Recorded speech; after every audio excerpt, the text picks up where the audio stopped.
Hello and welcome to episode 123 of Adult Music, the podcast with music for the mature mind. I'm your co-host, Russ. And over here is your co-host, Mike. Tonight, we've got a lot of piano music. Yeah, piano, but in different guises, really. We have, I don't think I have any solo piano, do I? Oh, I do. We have the Keith Jarrett. Oh, my God. How could I forget that? It's like the highlight. Yeah, Denny Zeitlin on solo piano and jazz, too. So it should be interesting after a week of guitar the previous week.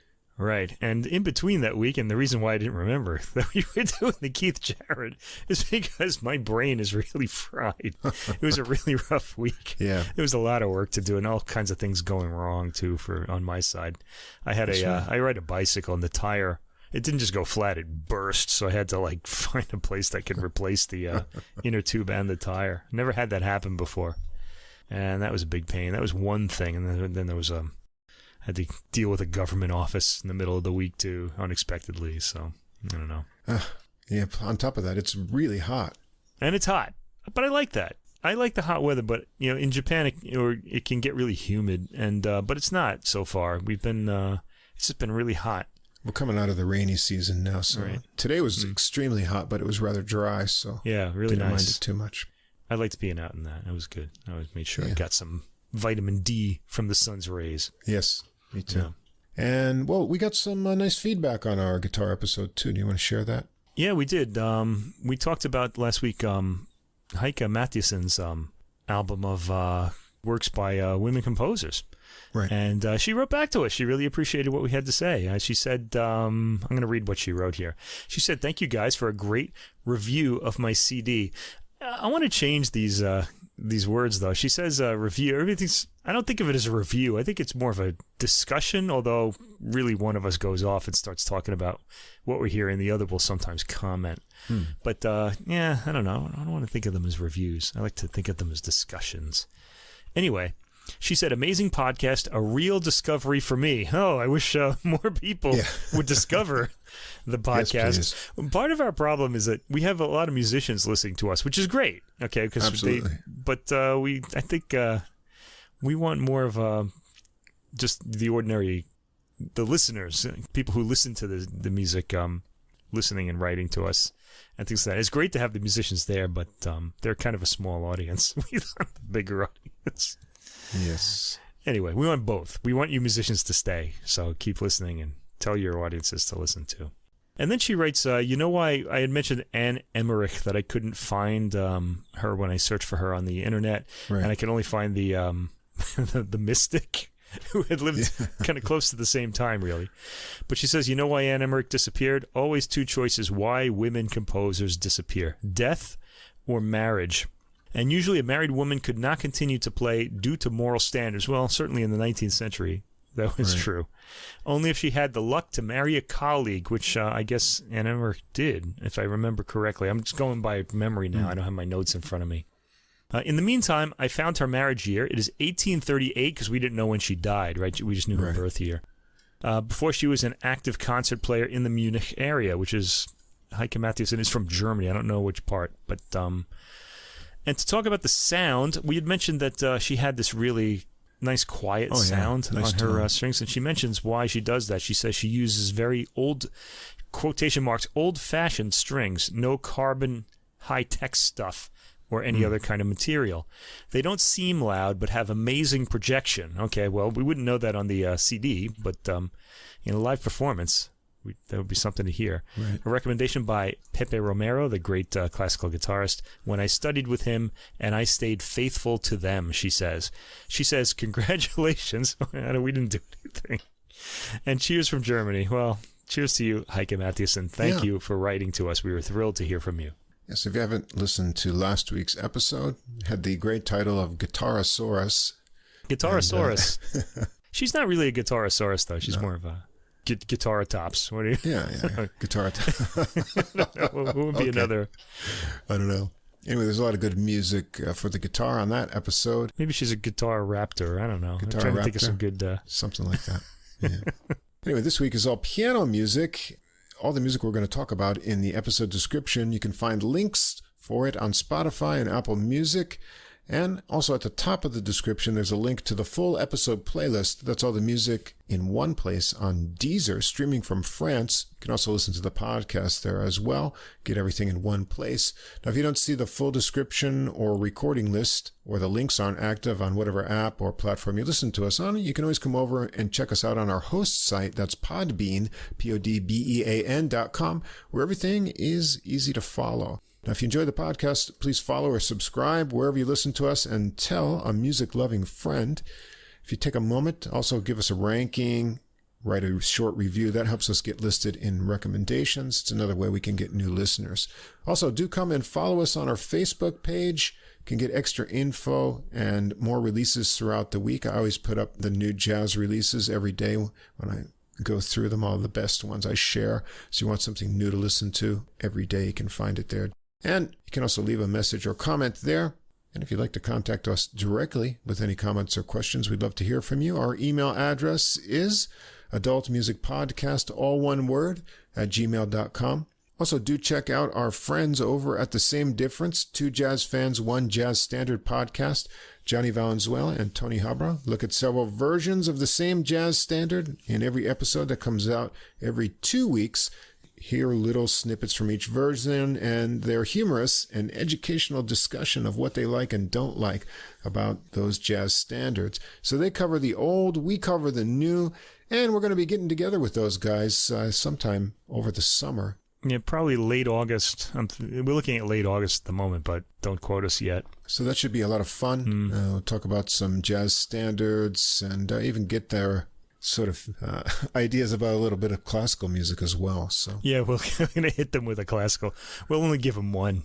I don't want to push them into 3 hours of classical music. I don't know what'll happen to them. There's a link for their podcast in the description. And at the end of our broadcast here, we'll have their little promo tagged on the end. So take a listen to that after you get to the end of this week's show. Yeah, we don't want them to be like too genteel, by the end of the podcast. So you're going to can't give them too much classical music. Okay. All right. And this week we have a musical death. Someone who kind of meant something to me. And so I think this deserves a dies irae. So all right, let me get over to the piano here, and here we go.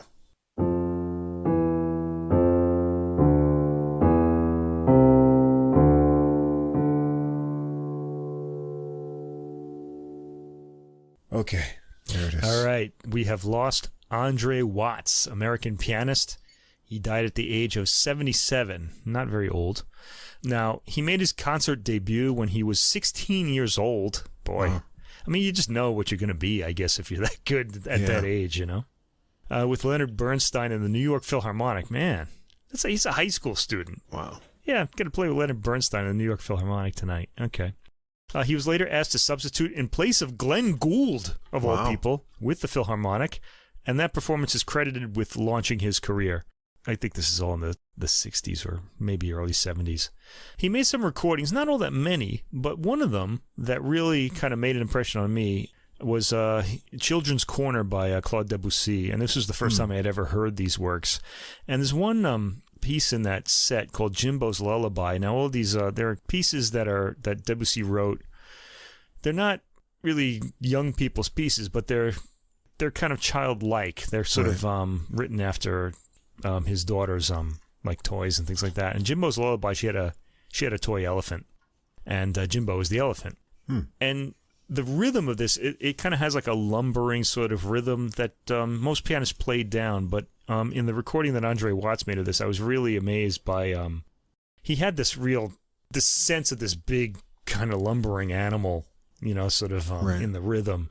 With the lovely melody that comes with that too, because it's a lullaby. But you had these sort of two elements happening at the same time, and he just characterized it so well. I was really so impressed by that. So he kind of made me a little aware of what was possible on the piano, what expression meant, and things like that. So try to listen to that performance if you can. It was the only performance of that work that ever captured my imagination to that degree. I've heard other pianists play it, and I've played it myself, and I couldn't even get what he was doing. I don't know how he did it, but it's a pretty fantastic performance. Anyway, he mostly taught, though. This is why he didn't make a million records.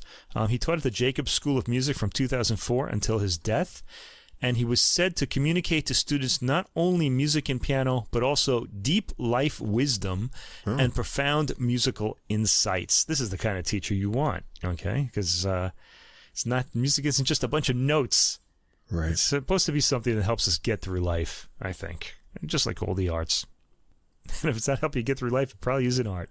If it's making your life more difficult, it's time to switch up the game, yeah. Yeah. All right. Speaking of getting us through life, our first recording tonight is one that Russ and I have been looking forward to, talking about and listening to years. for a long time. In fact, we've been waiting 30 years, yes. You could say. This is one of our favorite composers, our favorite joint that we both really like, okay? It's a C.P.E. Bach, Carl Philipp Emanuel Bach. I think the oldest surviving Bach son. I think he was the second born. I forget. I can't remember. Bach had loads of sons. 5 sons, didn't he? I think. Yeah. Well, that survived. There were more. There were a lot, and daughters too. So I had a list. I could look on Wikipedia, but I don't want to do that now because I'm just all right. I have to say, I'm just my mind is shattered this week. So if I'm saying things wrong, that's why. All right, we'll cut you some slack this time. Cut me some slack this week. Anyway, but I wanted to really talk about this. Wurttemberg Sonatas, played by none other than Keith Jarrett, the great, you could say jazz pianist, improvisational pianist, just pianist. Yeah. He really is one of the great pianists of the 20th and now early 21st century, too. In fact, this is on the ECM New Series label, and like so many of these ECM releases, this one was recorded long before it was released. But in this case, it goes way back to 1994. This recording was made in 1994, and we're hearing it now. Whose decision was that? It had to be Manfred Eicher's decision, and I would like to know why he made that decision, because this would have been great to hear then. Now, I have to say, though, C.P.E. Bach's music really started to become more fashionable in classical music in the late 2000s, early 2010s. You heard that great Andreas Steyer recording of the piano concertos played on the harpsichord, and he really put them across exceptionally well. He got the sense of humor, and we really loved that recording. But this one was done really early, and Jarrett actually said that he wanted to record these because he had heard harpsichord recordings of them and thought there was room for a piano recording. Right. And I'm wondering what recordings he heard. Now, they could be in the booklet notes, written by none other than Paul Griffiths, one of the great writers, scholars, and critics on 20th century music. But I didn't read them because I don't have the CD. So, this is what happens when you're online. They may be somewhere online. I couldn't find them, though. I did find some brief notes. And all of these recordings were made on May 18th, 1994 at Cave Light Studio in New Jersey. Oh, wow. My brother might be happy to hear. That was Jarrett's personal studio. Now, Keith Jarrett, we know him as a great jazz player, and, of course, the Köln concert, which is him pretty much improvising without a net. I mean, he just sort of went out there with, I guess, no plan and just started improvising, and that's what he came up with. That takes a lot of nerve. But he's also made some pretty great classical recordings, too. He's the pianist on probably the best ever recording of contemporary classical music. That's Arvo Pärt's ECM album with Tabula Rasa with Gidon Kremer. And he's on that, and it's just a fantastic record. Everybody should have this. It's one of those recordings that just everybody should have, even if they don't like classical music. It's that's worth having. Anyway, and he's done a lot of Bach recordings too, as he's a big admirer of Johann Sebastian Bach. But here we have one of Bach's sons, Carl Philipp Emanuel Bach, and he's recorded these 6 sonatas, and we were eager to hear them, and let's talk about them now. Yeah, jump in. All right, the first one, Sonata in A minor, Wat Quen 49, number 1. Okay, so there are 6 of these. They go in order on the album. I should mention also, these usually can fit on a single album, but this is a double album. It's 2 CDs. The first movement, Moderato, and what do we hear? Nice pacing, beautiful piano sound. Jarrett has this really clear, clean sort of sound, rounded notes. He just sounds great. He's got a beautiful sound, even when he plays jazz. You know, he's never really like kind of. Well, he can be percussive, but he has this really neat kind of clean sort of sound to him. He's a little distant from the mic, but there's only the slightest room ambience on this one, this is going to change later for some strange reason, even though all of these were recorded on the same day. Anyway, there's discrete pedal used, and this matters here. This doesn't have the whole, like, historically informed sound, because a harpsichord, of course, doesn't have a pedal, and he was inspired to record these because of hearing them played on the harpsichord. The recording does sound historically informed, like he's aware of what the scholars were saying at the time. But he's taking that because he's who he is. He's going to do his own interpretation. He's clearly heard a lot of harpsichordists play this. The playing is sensitive and the use of the pedal makes it sound like he's leaning towards romanticism at times, like the 19th century. But it's always just for brief periods and also for expression. It's all smoothly delivered and highly musical, as you would imagine, from a pianist of this caliber. This movement is harmonically fairly straightforward. None of C.P.E. Bach's hijinks. Slamming on the brakes. And yeah, okay. We're going to hear that later, though. Jarrett takes any sudden pianissimi very sensitively and very suddenly, pulling at the heart rather than raising a smile. He kind of keeps things elegant and serious, I think, in this movement. He's got a gorgeous tone throughout. I like the way some of the harmonic surprises in the recapitulation genuinely come across as surprises.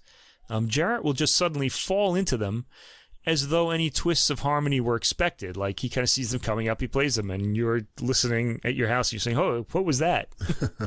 you know. The playing is warm and alive, and we get a good sense of the long, drawn-out approach to the final cadence in Jarrett's phrasing and tempo. The second movement, Andante, the opening chimes out of the piano with discrete pedal, damper pedal, sustaining the notes. Each note comes across clearly with round tone. I like the slight rallentando Jarrett provides in the approaches to the cadence, making them come across warmly. But again, that's usually not something that's used, outside of romantic music in this music anymore. Anyway.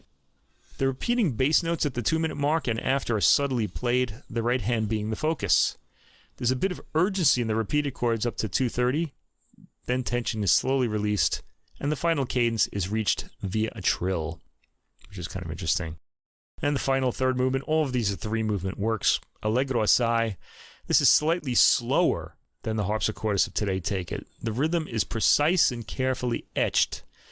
The accompaniment is played staccato, and I think this is a sonata movement from the way it moves. The figuration in the right hand is classical sounding, steady, and measured. Jarrett sacrifices excitement for musicality here, which is not a bad trade-off since he's so appealing to listen to. This is going to work no matter what he tries to do. At 2 minutes and 10 seconds, we're in a new section, and it starts with an intriguing chord. Jarrett will discreetly pedal to create more space when the harmony changes. The prolongation of the cadential material in the 3rd minute is beautifully judged, building tension, keeping the listener slightly on edge. Inner voices in the harmony come through beautifully on the recapitulation. Repeat as the music heads towards its final cadence, which results in a downwards arpeggio to end the work. So very beautiful playing in the first movement. The next sonata in A-flat major. The first movement is un poco allegro and has a beautiful dancing quality. The rhythm is accented even more so at the slightly held back tempo. This is something about Jarrett's playing here. He never really speeds through any of this music. He'll slow it down and shape the lines. I think he prefers to do that. And this is going to be the case really in every piece. He never really goes at breakneck speed in any of these movements throughout the album. Jarrett really follows the un poco instruction here. Again, light pedal and plenty of detail is audible. I love his always musical shaping of lines. This is probably why he likes classical music so much, because he has that line written out and he kind of knows how it's going to be shaped when he kind of looks at it. The opening line is played as overlapping melodies, as though they're waves coming to shore. I really like that effect. Even the odd harmony comes across as graceful in this performance. A few harmonic shifts occur in this movement, and Jarrett makes them sound like odd shifts rather than humorous moments.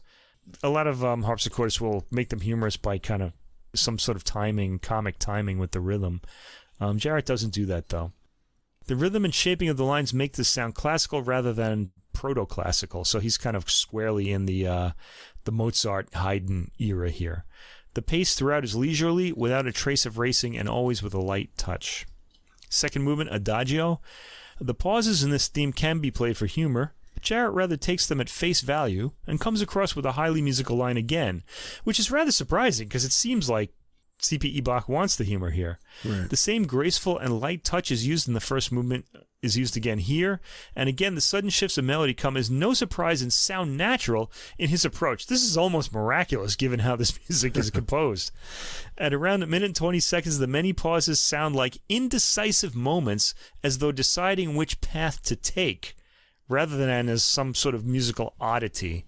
So he kind of takes the pause like he's kind of looking around. I have which way can I go? In a way, sort of like a jazz pianist might. You know, you could think about him, well, he's got this harmony, and it can go this way, it can go this way, it can go this way, and then you have to choose. And he just takes that moment to make you think that he's just going to choose. Of course, it's already written out, but you don't know, when you listen to him, you don't know which way it's going to go unless you know the score yourself. So I really liked that. It's kind of a new thing in this music for me. The third movement, Allegro, is, as in the first sonata, slightly slower than we usually hear these third movements. And again, we get light pedaling and wonderful detail and highly musical melodic lines, despite all of the figuration in the score. The listener relaxes into the relatively slow speed, and the brief movement is over before you know it. So, All right, the third one. This is one that I really like. I was really curious to hear what he was going to do with this. This is Sonata in E minor, tracks 7 to 9. First movement, Allegro, track 7, has smoothly arpeggiated figures at the beginning, followed by beautifully taken repeated notes, which become a rhythmic motif driving the phrases. Pretty interesting how he picked that up, and he made that sort of the motor, sort of the repeating notes. Listen to that. The quality of them, the way he plays them. The tempo is on the slower side. The odd phrase toward the end of the section with the pauses and sudden dynamic changes is taken neatly, with good cheer, but without humor. Jarrett isn't really playing these for the humor. He sees something else here. He sees harmonic possibilities, I think. It's interesting how Jarrett integrates everything by making it sound spontaneous rather than odd. The buildup of tension just after the 3-minute mark, done with repeated notes and a crescendo, is palpable and effectively leads to a repeat of the opening material. The movement, with all of its oddity of rhythm and harmony, comes across as genteel yet spontaneous, with a strong sense of architectural line in Jarrett's hands. Some thematic connections I hadn't noticed before are right on the surface here. So again, he kind of makes these odd harmonies in these sort of rhythmic interruptions just sound sort of spontaneous, like he just thought of them on the spot.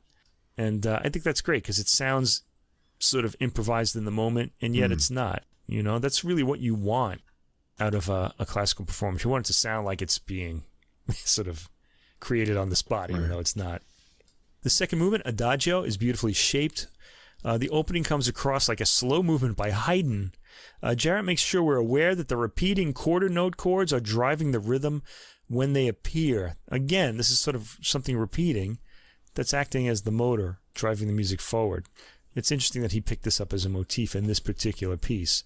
Again, any false cadences come across as spontaneous and aren't lingered on for effect. They're presented by Jarrett as simply part of the architecture. I love the odd notes in the bass just after the 2-minute and 10-second mark, and there's a really interesting bass entry at 3:01 that adds to the odd approach to the end. And he just kind of plays them. You're like, what was that? But he's already on to the next thing before you figure it out.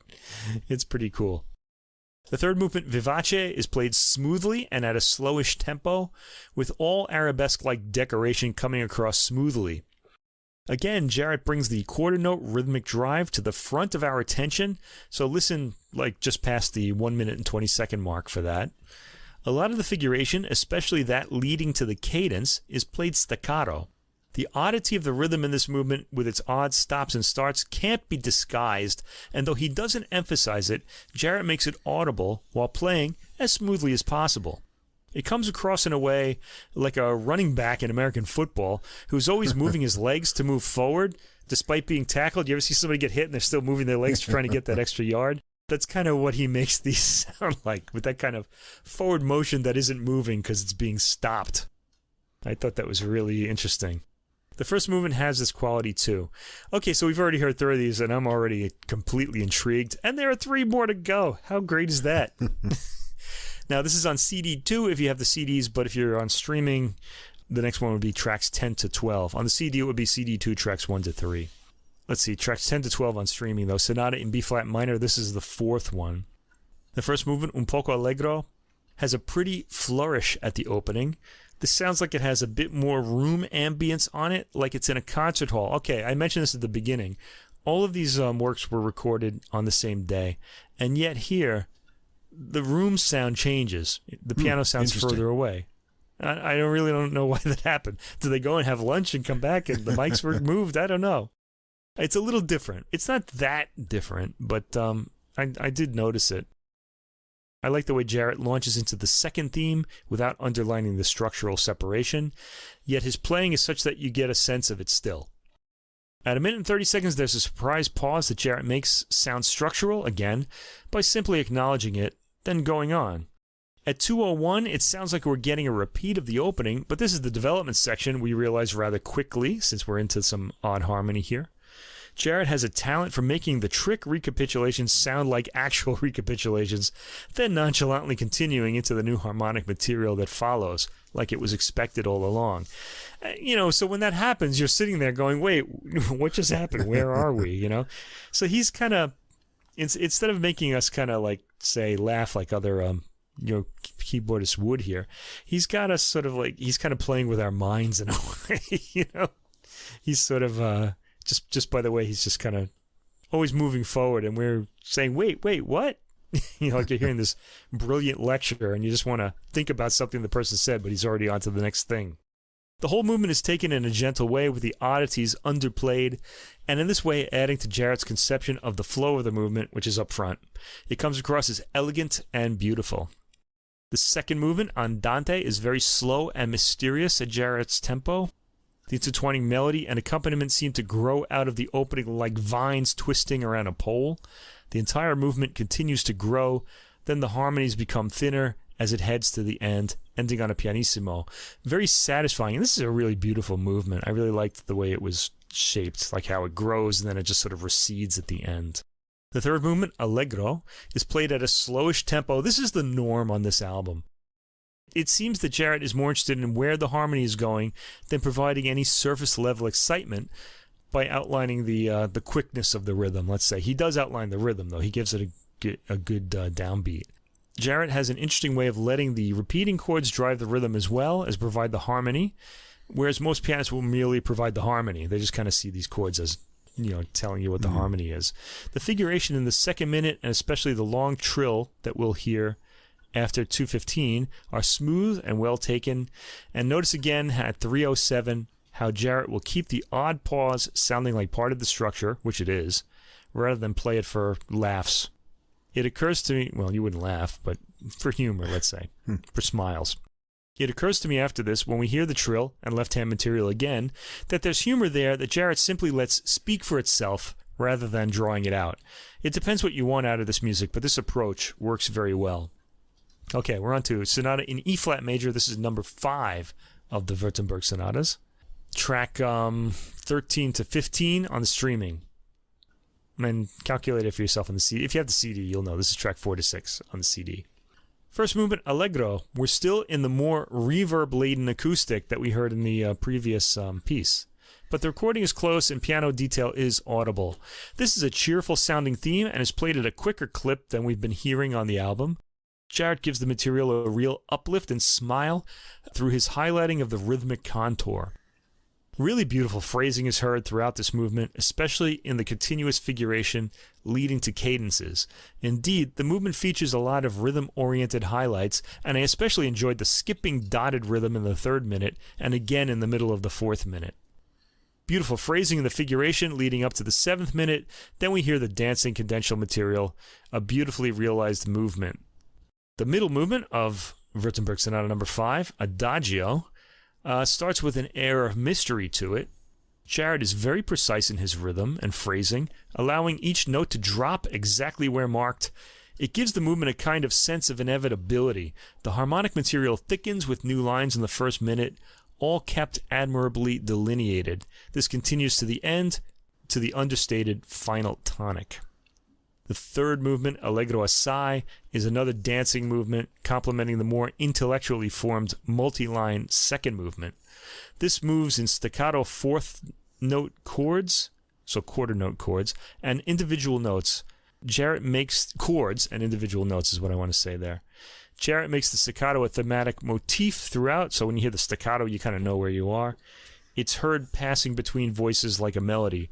The energy and staccato are kept up to the end. And we get to the last of the Wurttemberg sonatas, B minor.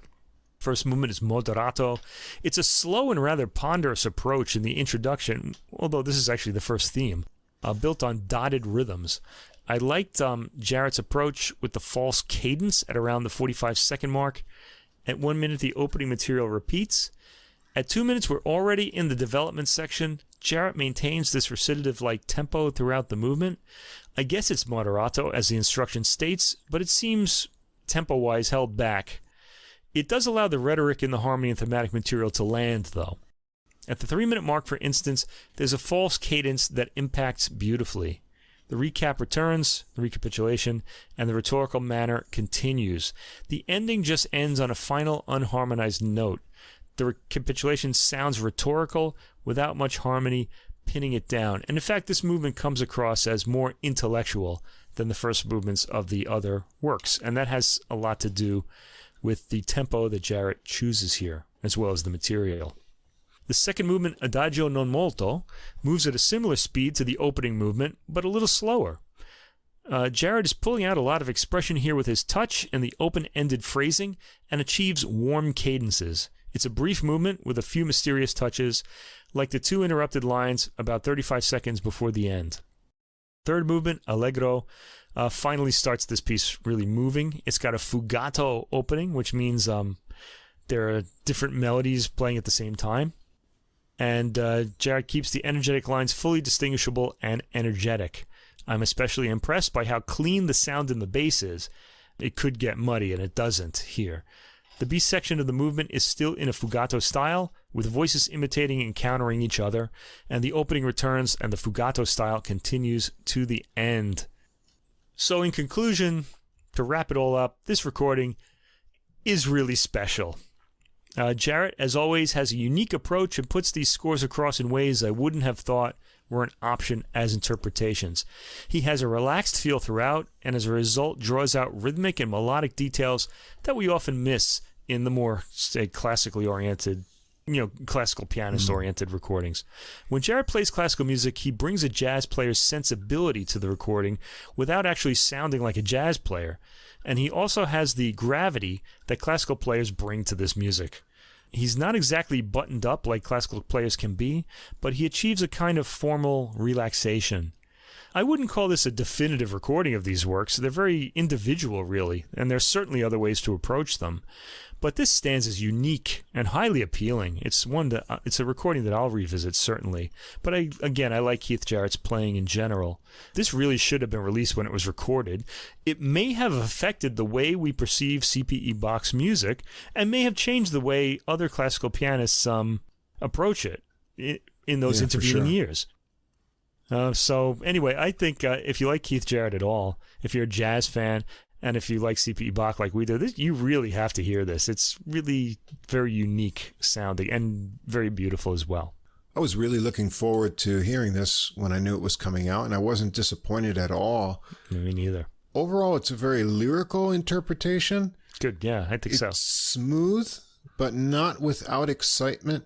We've heard many versions of this on harpsichord, and oftentimes that can come off as a more kind of frantic interpretation. They go for the speed, Go for the speed, and, it brings out what's exciting about the harpsichord and some more of the quirkiness in the compositions.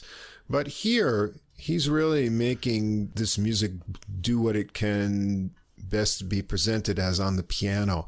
So bringing out what the piano can do that the harpsichord can't. So there's different types of expression with phrasing, dynamics, and a variety of touches, all leaning towards the smooth side.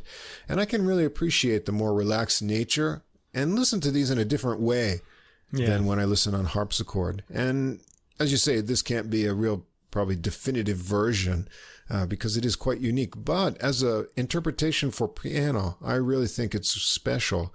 Yeah, I think so too. I'm going to be listening to it from time to time again, I'm pretty sure.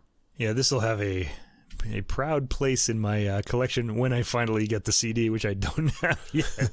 It's pretty expensive. Because it's a double CD set. Right. Anyway, yeah, really great. I wish we could linger on this a bit more. I guess that's it. That's all I want to say about it. But these pieces are very open-ended. There are a lot of ways to interpret them. So I don't think the word definitive probably shouldn't even be used because I don't think it's possible to have a definitive version of works like this. Definitely worth your time, yeah. Carl Philipp Emanuel Bach, played by the great Keith Jarrett 30 years ago. God. I wanted to hear that then. Anyway, on to our second classical album for tonight. We heard César Franck's Piano Quintet. We did. 2 weeks ago. Well, there's another recording. These were both released at around the same time, maybe a month apart or 2 months apart. This one is César Franck and Frank Martin, the Swiss composer. So Swiss is Switzerland's number one composer, really, of all time. I guess you could call him the Sibelius or Nielsen of Switzerland, if you think of national composers. Right. Although he doesn't really have a national sound, I don't think. These are their piano quintets. So we hear the piano quintet by César Franck, which we heard 2 weeks ago, coupled this time with Frank Martin's piano quintet, which I had never heard before. This is the first time I've ever heard it. First time.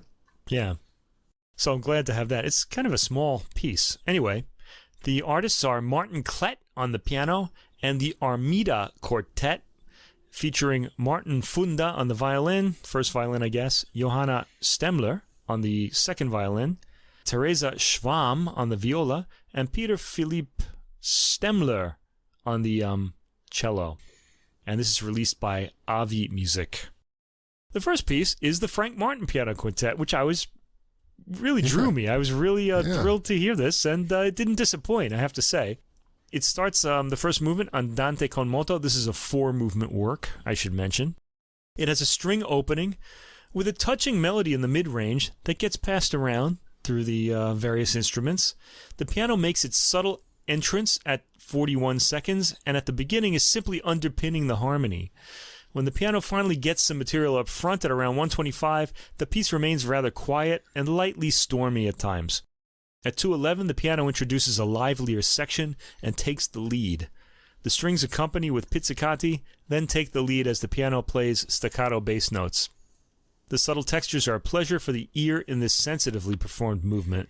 There's a dramatic build-up to the end, which features the loudest chord we've heard throughout.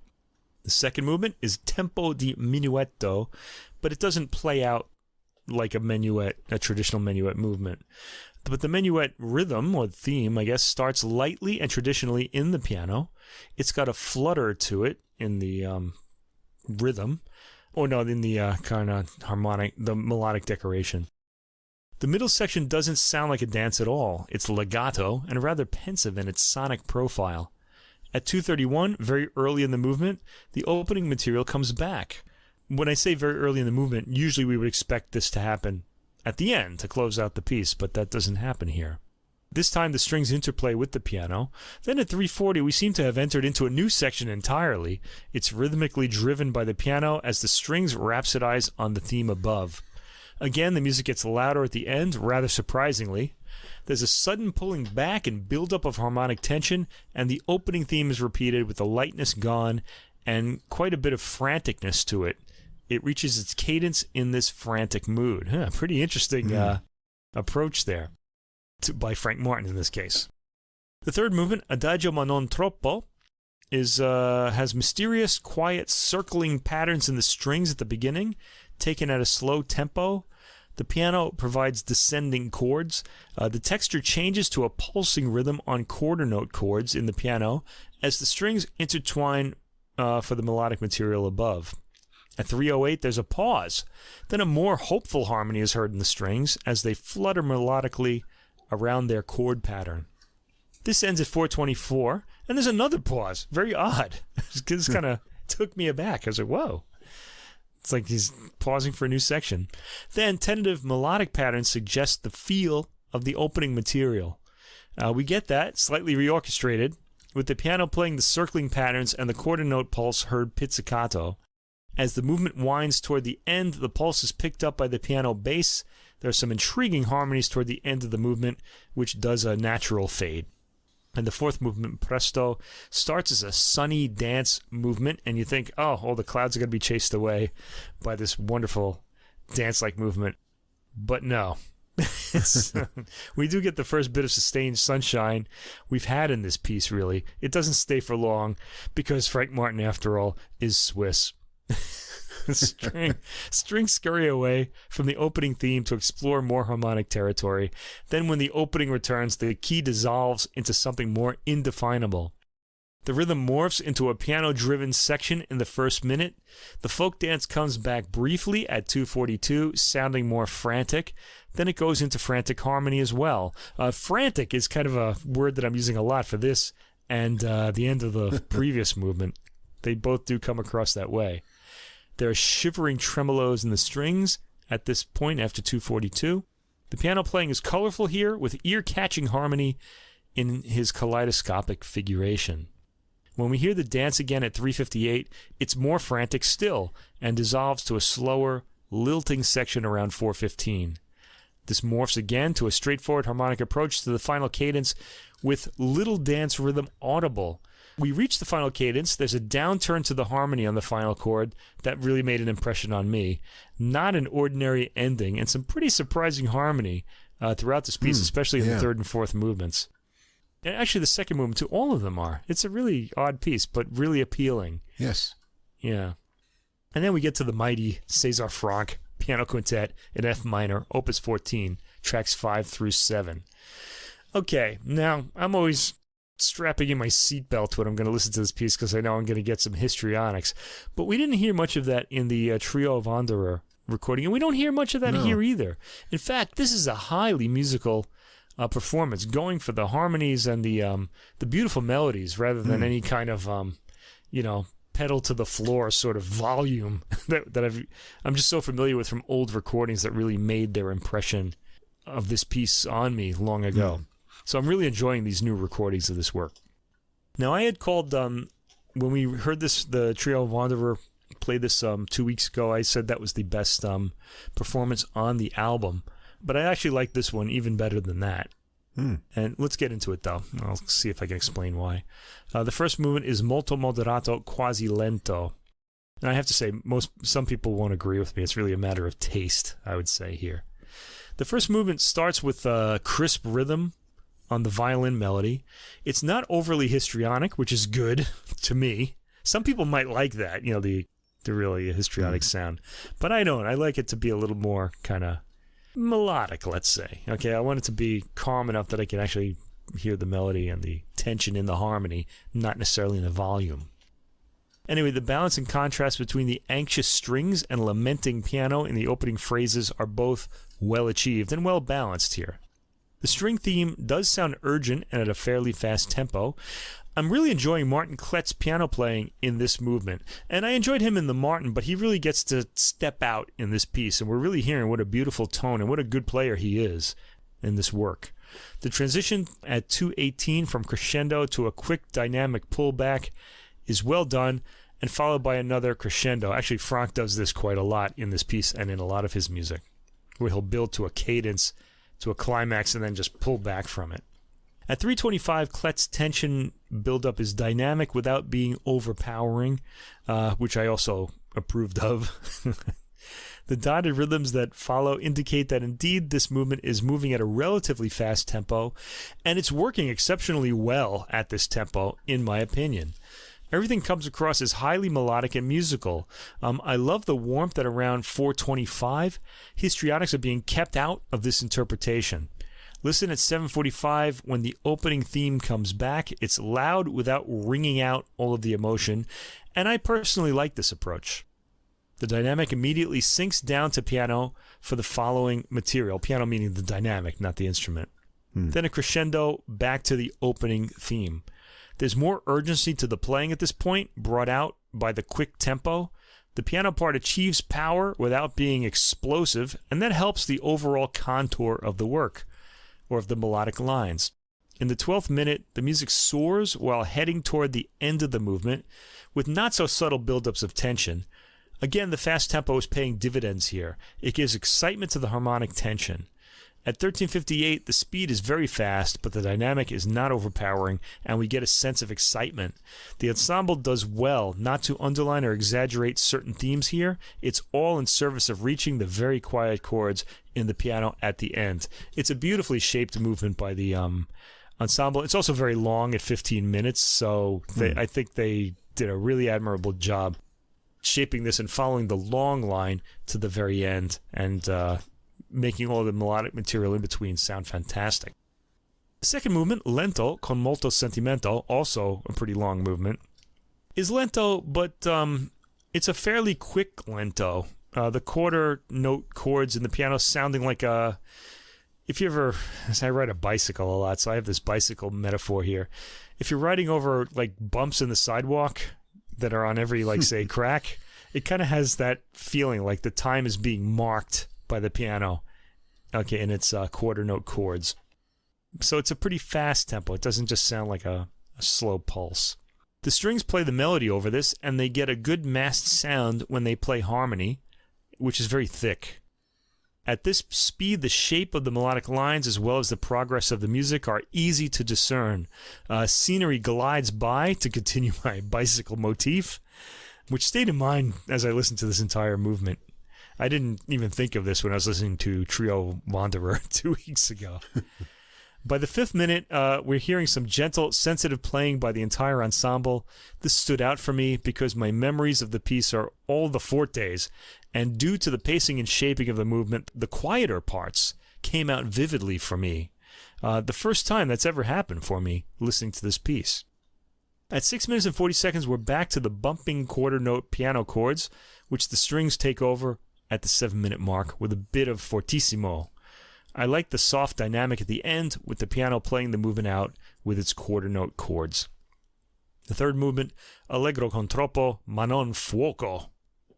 Ma non fuoco, but not with fire. I really like that. Okay, the opening violin arpeggios in this are atmospheric.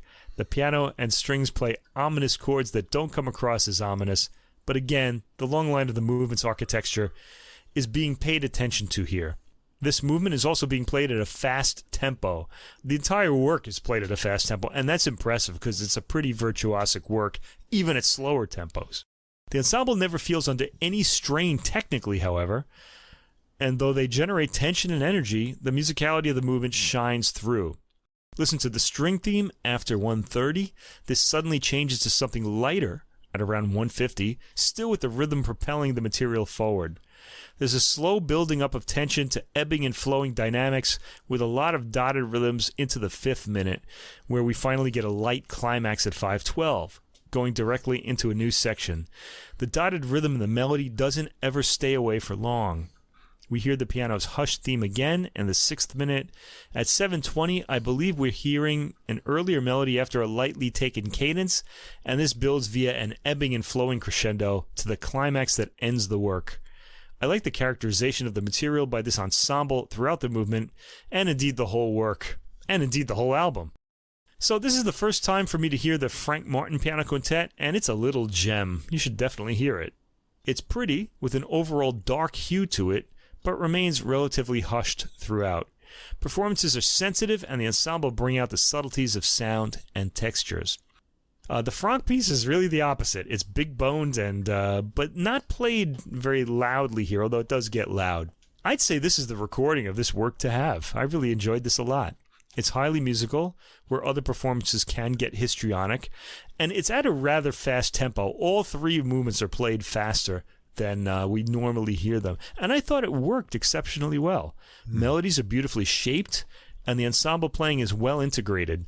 One of the advantages of having a string quartet in the string part, in fact, is that you can integrate the sound really well. Trio Wanderer didn't really have much trouble with this. They're a string trio, but they added a viola and a piano to that recording. Martin Klett on the piano shapes his part beautifully and plays with attractive tone in this piece and with deep understanding of it, as well as in the Martin Quintet, where he doesn't really stand out as much. It's an album absolutely worth hearing, and I would highly recommend you hear this, especially if you like chamber music. I really enjoyed these performances as well. My overall impression is this great tonal blend on these works with this ensemble. The Martin, for me, was a first as well. I really enjoyed the kind of unusual structure of this. I just found it really endearing. I like the light string timbres against the piano sound in the first movement, and really nice dynamic swells. The cello lines are really good. The third movement, all these tonal textures, more swelling of the strings. I want to hear this again. First time, but I was very intrigued by it.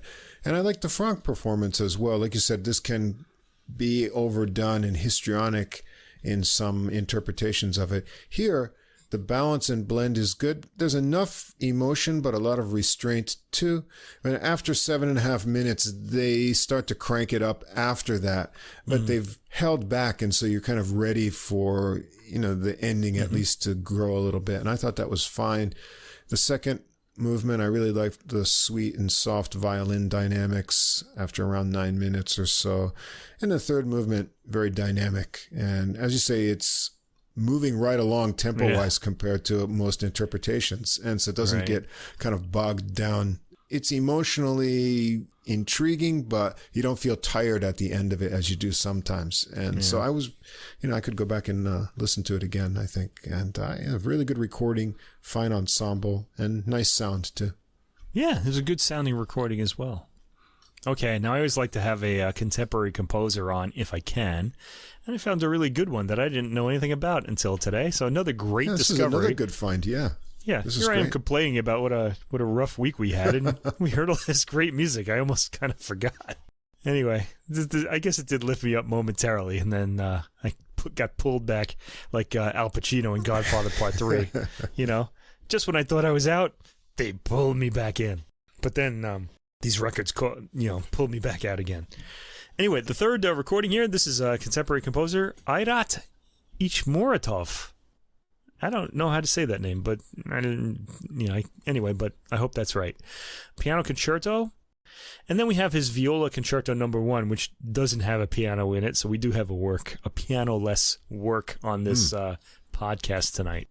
But I'm sure you'll think it's worthwhile for itself and because the Piano Concerto is so interesting too.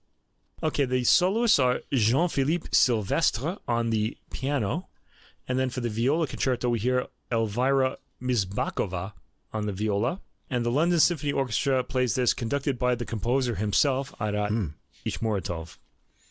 This is a Chandos SACD, and let me tell you, when I heard this, I really wished I had the SACD because the sound is sumptuous. These are sumptuously orchestrated works, and it would have been great to hear them in DSD recording, 96 kilohertz sampling, or even in 5-channel stereo. That would have been really fantastic. I'm going to have to pick this up eventually when the yen finally decides to to function like something like money again. Currency, yeah. Yeah. Anyway. Okay. Ichmouratov, let me tell you a little about him. This is actually, I think, the third or fourth album of his that Chandos has released. So there are others. And I just see my bank account just drying up completely thinking about that. Anyway, he was born in Kazan, Russia, and he's a Volga Tatar, which is a Turkish, or a Turk, I guess they say, ethnic group native to the Volga-Ural region of Russia. They're the second largest ethnic group in Russia after ethnic Russians. Ichmouratov now lives and works in Canada, and he's considered to be a Canadian composer, but he sounds Russian, to be honest. Indeed. Or maybe Turkic Russian. I don't know how the different sort of rhythms and sort of rhythmic profiles kind of separate between cultures there. So it's like the whole thing for us sounds Russian, just like when we were kids, like, whether Asians were Japanese or Chinese or Korean, we just thought of them as the same because we didn't know. Now we live here and we can tell the difference between people from Kyoto and Osaka. It's really crazy. All right. Anyway, as well as being a composer and conductor, he's the clarinetist of the Montreal-based klezmer group Kleztory. Wow. And the violist on the album, Elvira Misbakhova, is also a member of that group. And the commission for the Viola Concerto really came from their friendship, really. Actually, this is Chandos' third album of his music. I actually did write this down. And the soloist recorded here gave the premieres of each work. The first work we hear is the Piano Concerto. Jean-Philippe Sylvestre is the piano soloist. This piece was composed in 2012 to 2013, but premiered almost 10 years later. So it just sat in a drawer because Ichmouratov said that he needed the right pianist to play it. He wanted to find a pianist who could do it justice, and he decided that Sylvestre was that pianist. And that's the pianist we hear here. This is a very big-boned work. It's long. Each movement is far more than 10 minutes long. Well, the first movement is. The first movement is Andante affettuoso. Now, you want to notice that. Andante usually isn't the way we kind of start off a concerto. They usually start off at a decent mid-tempo. But this is fairly slow. And it starts with amorphous string textures and light percussion. In fact, there's a lot of sort of, I guess, Tartar-like or Russian Asian type percussion throughout this work. The piano comes in rather like the opening to Bartók's Third Piano Concerto, if you know that work, and continues with a sort of Russian-like melody. It's quietly played with a light touch, but comes across with a kind of Russian heaviness to it in the harmony. The next theme takes off in skittering fashion. There's some pretty orchestration in this piece, by the way. Oh, by the way, when I say that, it comes across with a kind of Russian heaviness. Think of the opening of Rachmaninoff's Third Piano Concerto, that opening melody. There's a kind of Russian heaviness to it, even though it's very lightly played. That's what I mean. It's got that sort of quality. There's some really pretty orchestration in the piece. Listen at 1 minute and 40 seconds to the burbling winds. At 2:30 and afterwards, Sylvestre is put through his paces. He gets excellent tone on his rapid repeated notes, and at 2:55 and after, he puts across a kind of romantic grandeur, again, without getting histrionic. It's very subtle playing. I love the chiming percussion in the orchestration at 3:30. There's a really compelling climax at 4:49. Then at 5:01, a solo section starts for the piano, which features rapid figuration over a haze of left-hand arpeggiated material. When the orchestra comes back in, the music becomes more gentle, with intriguing orchestration again, featuring the English horn in the foreground for part of it. And in fact, this is something Ichmouratov will do when he gets a solo orchestral instrument. It'll always be something different and rather a surprise, like something you're not expecting, playing a solo part. The piano plays rapid trills to accompany the thematic material in the orchestra. And one thing that stands out for me is the constant marking of the rhythm, first by the lightly played timpani, then by the plucked bass, or I should say the pizzicato bass. The sounds go back and forth. There's a lovely passage with chiming percussion accompanying at 7:50, and some catchy melodies unfolding into grand statements of thematic material. Indeed, Ichmouratov is very good at writing catchy melodies. At 8:30, a huge climax introduces another solo piano section, at first virtuosic, then at 9:20, gentler and more melodic. There are all sorts of rapid scales and trills used in the figuration. Sylvestre is an impressive player with a real feel for the heavy Russian, or should I say Volga Tartar, profile of this movement, a feel he manages to achieve with a light touch. I like the way the piano comes out of this solo section at 11:32, with slowly speeding up, repeating figuration. The orchestra really doesn't come back until around 12:53, and even then, only with light chimes. At 13:20, we hear the opening theme again in the orchestra, ending the piano's cadenza. The faster, skittish theme follows, followed by a boldly stated climax and an exciting build to the final cadence, complete with percussive accents. The second movement, Grave Solenne. This is a quiet string melody at the beginning, opening the movement. It has the texture of Mahler's Adagio from his Fifth Symphony. The strings come in lightly in that way, but the harmony is completely different. It features a gradual build to a radiant climax at 2:35, after which we finally hear the piano gently played over a ticking harp harmonic. There are lovely wisps of orchestral melodic accompanying. The movement unfolds slowly, the listener being carried along on building harmonic waves. The piano plays gentle figuration, rarely asserting its presence. This movement sounds like it's composed for its overall beauty up until the point at 5:57 where the piano gets the spotlight and starts working with some of the material in the orchestral buildup. It starts with light figuration that slowly becomes more emphatic piano chords. Again, there's a slow crescendo continuing through the 8th and 9th minute, and finally reaching a rumbling climax at 10:30 when it suddenly changes harmony. I'm sounding like I'm from Boston tonight. Harmony. and via a quick diminuendo dips to a quiet chiming approach to the end. The third movement, Allegro moderato, this starts as a streaming wave of orchestral color, after which, at around 30 seconds, the piano begins a cheerful, highly rhythmic theme, complete with virtuosic figuration in its accompaniment. At 1:46, there's a contrasting, more lyrical theme introduced by the winds, the piano accompanying with virtuosic figuration. The piano eventually plays that theme and has a solo moment at 2:40 with it. There's something woodsy or nature-like about the orchestration afterwards. The music starts gaining in momentum in the 3rd minute. A new rushing section begins at around 4:14 with thematic interplay between the piano and orchestra, and tension builds up with a slow crescendo in the 5th and 6th minutes, featuring interesting changes of orchestral color.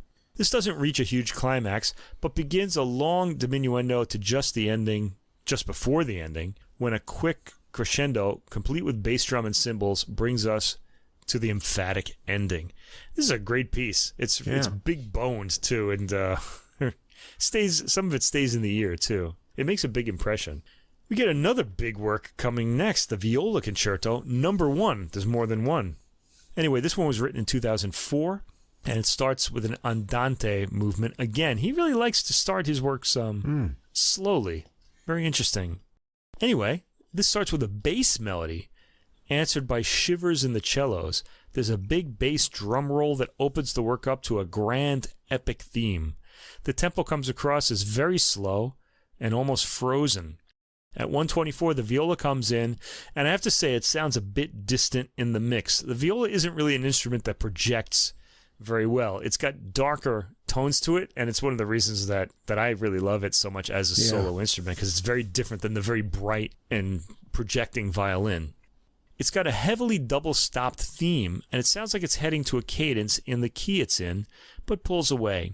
A repeating line, accented by a timpani roll, leads to a cadence, and at 2:34, a repeat of the opening bass line and cello shivers is heard.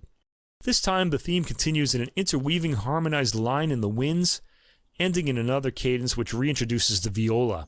The violist has got a more emotive line this time.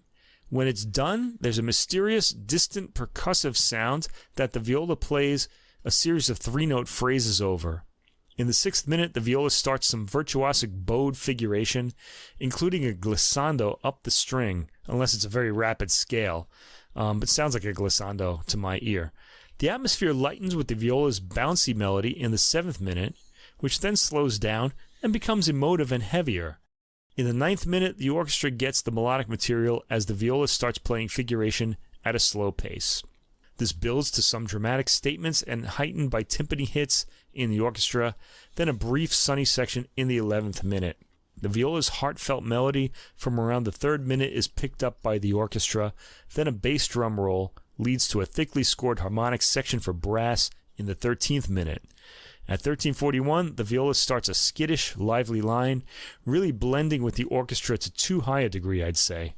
She's too far back in the mix. Now, I want to say something about this. This is a Super Audio CD recording. I'm listening to a streamed version. Now, I'm wondering what the viola would sound like in the 5-channel mix, because it would be isolated, probably in the center channel.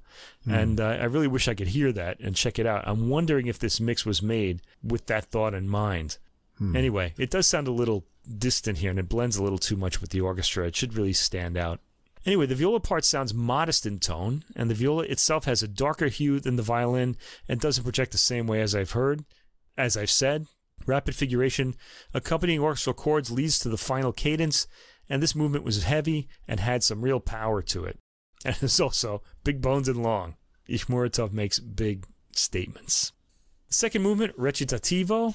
A recitativo is the spoken part in an opera. If you listen to, say, a Mozart opera, the characters will talk over like a sort of harpsichord line that's giving them the harmony, and then they'll sing something later.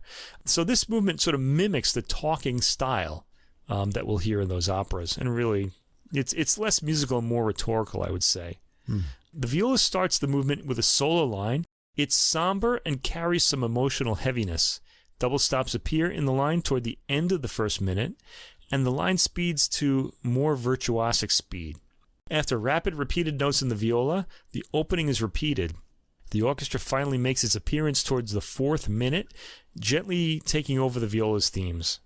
There's a particularly haunting line in the solo clarinet toward the end of the fourth minute, accompanied by shimmering string tremolos. I want to mention, I'm pretty sure there's a clarinet there, but again, this is another example of a solo instrument emerging from the orchestra just by surprise. You don't know what it's going to be, but it's just that particular color, and it just comes out and plays a melody, and you're just sort of, wow, where did that come from? It's really a great effect. The orchestra tends to unfold the material like it's a flower opening, the material that is. The viola reappears in the fifth minute, playing a theme that's more sweetly taken up by what sounds like a flute. An interesting slow section starts in the orchestra in the eighth minute, with slowly drawn-out lines accompanied by pizzicati in the solo viola. After this, we hear a marked 6/8 rhythm with the orchestra playing graceful melodies, gliding on the rhythm as the viola plays eighth note figuration.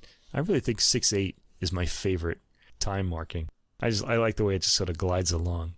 There's a big crescendo in the 11th minute, which makes an arch as it reaches its peak, and then decrescendos to gentle themes in the winds. The winds accompany the viola's next iteration of the theme from near the beginning of the movement. For the end, the viola goes high up in its range for a lovely sighing figure, after which the orchestra heads to a gentle cadence. The third movement, Allegro, moving to Presto, is a complete contrast to all of the music we've heard so far in this piece. This has a dance rhythm with odd accents placed on it like it's a folk dance. It's fairly lively, but once the melodic material comes in with the solo viola, the rhythm becomes smoother and slower. That opening rhythm comes back like a rondo theme after this solo viola episode and features the viola playing a rapid perpetual motion figure. At 2:38, there's a folk-like profile to the music, which sticks around for about a minute, then gives way to a variation on the dance rhythm as the viola continues its figuration. The timpani put an end to that. Then an irregularly accented folk dance rhythm comes in the fourth minute, complete with a folk music-like modal melody.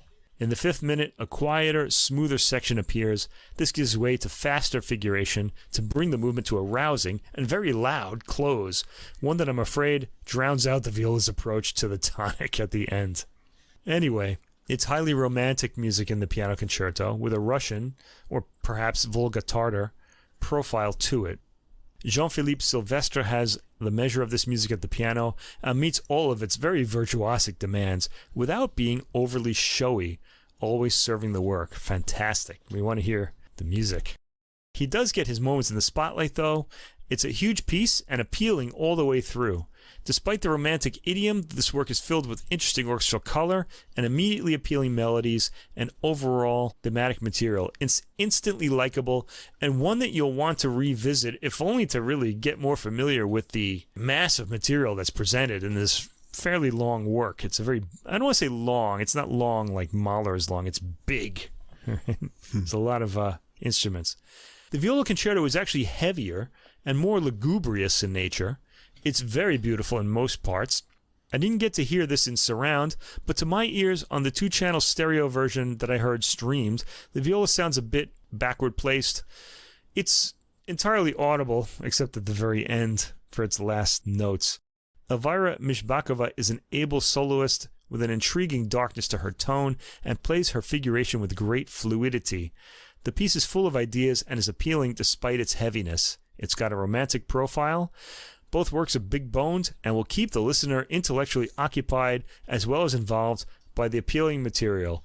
So this composer for me is a real discovery, and now I have to go back and listen to the other 2 albums. Yeah, these were enjoyable contemporary works in a familiar romantic style. They're melodic and passionate and very Russian in character. The colors of the orchestra and the dynamic contrasts are really enjoyable and balance out the soloist's passages nicely. I enjoyed the orchestrations a lot. There's satisfying big brass swells, yes. fun You use like of percussion, and just exciting music. Yeah, I was really interested in the character of the music because I didn't know what to expect with the contemporary composer. But it was all really enjoyable. Like you said, immediately appealing to the ear. And I think if you like your romantic Russian composers and piano works, you're going to really like this. And I also especially enjoy viola concertos because there's not enough of them. Right. And, sometimes violin just gets me in that spot between my eyes with all those high tones. And I appreciate the warmer tone of the viola. So not only that, there are loads of violin concertos. Yes, exactly. It's second only to piano concertos. Right. So, yeah, I want to hear more from this composer for sure. Yeah, we're going to have to... I want to say something about contemporary composers. Now, I featured quite a bit of them on this podcast. And just to listeners, I think the big bad days of the 20th century contemporary composer are long gone. Right? People are making more musical music these days. And they will write challenging works, but nothing like you're going to hear with the 12-tone... big bad wolf of 20th century music. That was really responding to the war years, and we're past that now. Right. Yeah, let's hear some more, and we're going to check out the other recordings too. Yeah, I don't want to sound like it's any great problem for me to listen to the other two albums. It's just a big problem for my bank account. Because I'm going to want to hear them in surround. Well, moving on with more piano in jazz, it's going to go solo, trio, and then ensemble. Well, the first recording was a real treat for me, and it's got a kind of title, something like we would think of for one of our episodes, and that's called Crazy Rhythms. Yeah. Exploring George Gershwin. This is on the Sunnyside label by pianist Denny Zeitlin. It came out on June 30th of this month. So who's Denny Zeitlin? Well, born 1938. That makes him 85 years old. Wow. He was signed by Columbia Records as John Hammond, starting his recording career in 1963 while he was studying medicine at Johns Hopkins University School of Medicine. That's amazing. Amazing, isn't it? Yeah. I could be a doctor, but I think I'll just be a professional pianist. Anyway, Bill Evans was an early supporter of Zeitlin's music, and he often recorded Zeitlin's compositions because he wrote a lot of tunes, including Quiet Now. Now, this is an album I've had for years and years. Let's see, I think it's 1970, and Bill Evans liked the tune so much, he made that the title track. However, if you have this recording, I'm sure lots of jazz fans do, I have a whole shelf of Bill Evans recordings. Right. It's wrongly attributed to Bill Evans in the album notes, so you don't know that it's actually Denny Zeitlin's composition. And his own recordings, there's a lot of them out there. Soundings, 1978. There's a duo album with Charlie Hayden, 1981. Time Remembers One Time Once. Denny Zeitlin Trio in Concert with Buster Williams on bass, Matt Williams on drums. I think that was recorded 2001, came out 2009. And let's see, Trio in Concert, also 2009. Recorded when he was at age 70, and 2020 live at Mesro when he was 82. And so he's had this dual career, similar to a pianist we heard a couple episodes ago, Keigo Hirokawa, electrical engineer. While he was getting his PhD in engineering, he was at the conservatory studying music. Anyway, since 1968, Zeitlin was on the teaching faculty of University of California, San Francisco, where he was clinical professor of psychiatry, and he had his own private practice as well. Kind of makes you feel like he's have a hard time doing one thing, and some people excel at many things. At many things, and many difficult things too. Yes. Not just music takes a long time to learn. Some people just have like a real knack for just picking it up right away. Right. They just kind of get a sense of it. I don't know. So now this recording comes out of something he's been doing. I guess it says for nearly a decade, he focused on an individual composer for his annual solo concert at Oakland's Piedmont Piano Company. So this recording comes from 2018, although it was just released now, and he decided to focus on George Gershwin. and then record it. And so this was from December 17th, 2018. And so they have a really wonderful concert grand piano that he had selected to record these on. And boy, I'll tell you, this recording just sounds fabulous for a live recording. It's a really great sound. And he took a few months to look at Gershwin's songbook, and he hoped to find pieces that he had never heard or study pieces that he knew, trying to find new dimensions within each piece. And his aim was to breathe fresh life into the pieces and provide new flavors that listeners might appreciate. And I think he's succeeded very well doing that. Most of these are going to be tunes that jazz and American music fans will know very well, but there's a couple of things you may not have heard in a while, or maybe not at all. But we're going to start out with one of the most famous compositions, Summertime. Yeah, in fact, there's a lot of Porgy and Bess on this album. There is, yeah. So Summertime, Porgy and Bess, 1935 opera. And whoa, it starts right out with the strings inside the piano being strummed. Right. And then some rubato-free improvisation, and you don't know what season it is yet. Certainly not that it's summertime. But he gets some rhythmic motion going and a bass line, and then some parallel hand movement ideas, and then suddenly the melody jumps out at just after 2 minutes. And the thing to enjoy here is the dark reharmonization and moving bass lines that he gets added into here. Zeitlin finds little spots to make it bluesy as well. Midway through, he lightens it a bit, and he has some shining runs. Then it builds in percussive energy again, swelling and falling. After 6 minutes, he presents the melody with a new reharmonization and new left-hand bass figure, and keeps it mostly melodic to the end. And the piano is mic'd really closely. It sounds huge and full. The bass is in your left ear and the high notes in the right, just as if you were sitting on the bench right next to him. And the crowd shows their enthusiasm right after the end of the track. Track 2, How Long Has This Been Going On? This is from Funny Face, written 1927, Funny Face musical production, 1928. Rich rubato and flowing with great ringing melody lines to start, and Zeitlin gets it going and gives it a swing in spots. He decorates with descending trickles of notes, and I like how he varies his dynamics and articulation in his improvisations, sometimes smooth, sometimes more staccato. A nice finish with the melody to a rich chord and final high chimes. A very classy performance of this tune. Track 3, Wonderful, also from Funny Face. And this one bursts with energy, starting out with the melody. The rhythmic feel shifts between 4 and 3 beats for a bit, and Zeitlin gets into his improvisations with lots of running lines, sometimes with both hands together, rumbling bass lines and inventive right-hand figures. He brings back the melody to finish it up quickly at less than 3 minutes on this one. More Porgy and Bess for track 4, Bess, You Is My Woman Now. I love this song. That's great. And a tender start here with soft repeated notes, then flowing legato lines of melody. Zeitlin keeps it flowing but works up a percussive energy, pretty melodic improvisations, and rich chords. After 4 minutes, it becomes a bit more rhythmic, and then he gives a kind of R&B push to it, actually, with syncopated chords and interesting bass figures before bringing it down soft. And the ending is really dreamy with interesting harmonies. Another Porgy and Bess tune for track 5, It Ain't Necessarily So. Well, moving lines of close intervals rise and fall, working into the melody, and he keeps the rising and falling idea in the left hand going. It's an interesting kind of delirious mood. You feel a little seasick with it. The mood lightens after 2 minutes with leaner lines and more delicate right hand figures of improvisation. Back to the delirium, and then some bluesiness and rippling right-hand figures, a return to the melody and sweeter treatment of different sections of the tune before a light and trickly ending. Lots of different moods explored creatively here with an elegant two-hand synced high-ending figure. Now, track 6 is one you may not know about. It's called By Strauss. You don't hear it very often, though it has been recorded.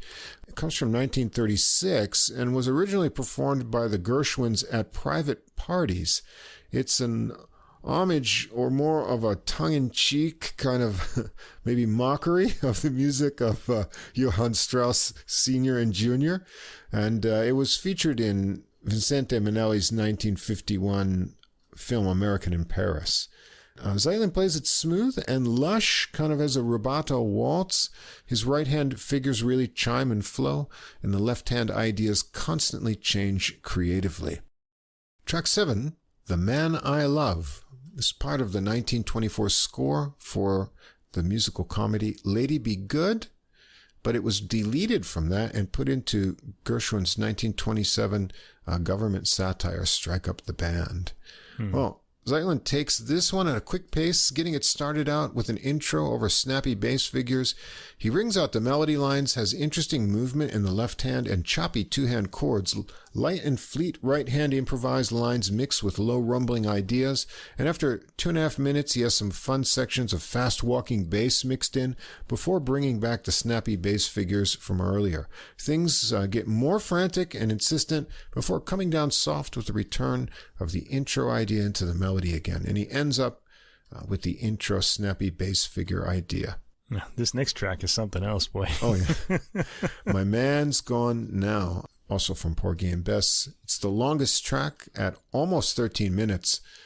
It starts out with ominous ringing bass notes, lots of space and building figures, and what sounds like some plucking of the piano strings inside.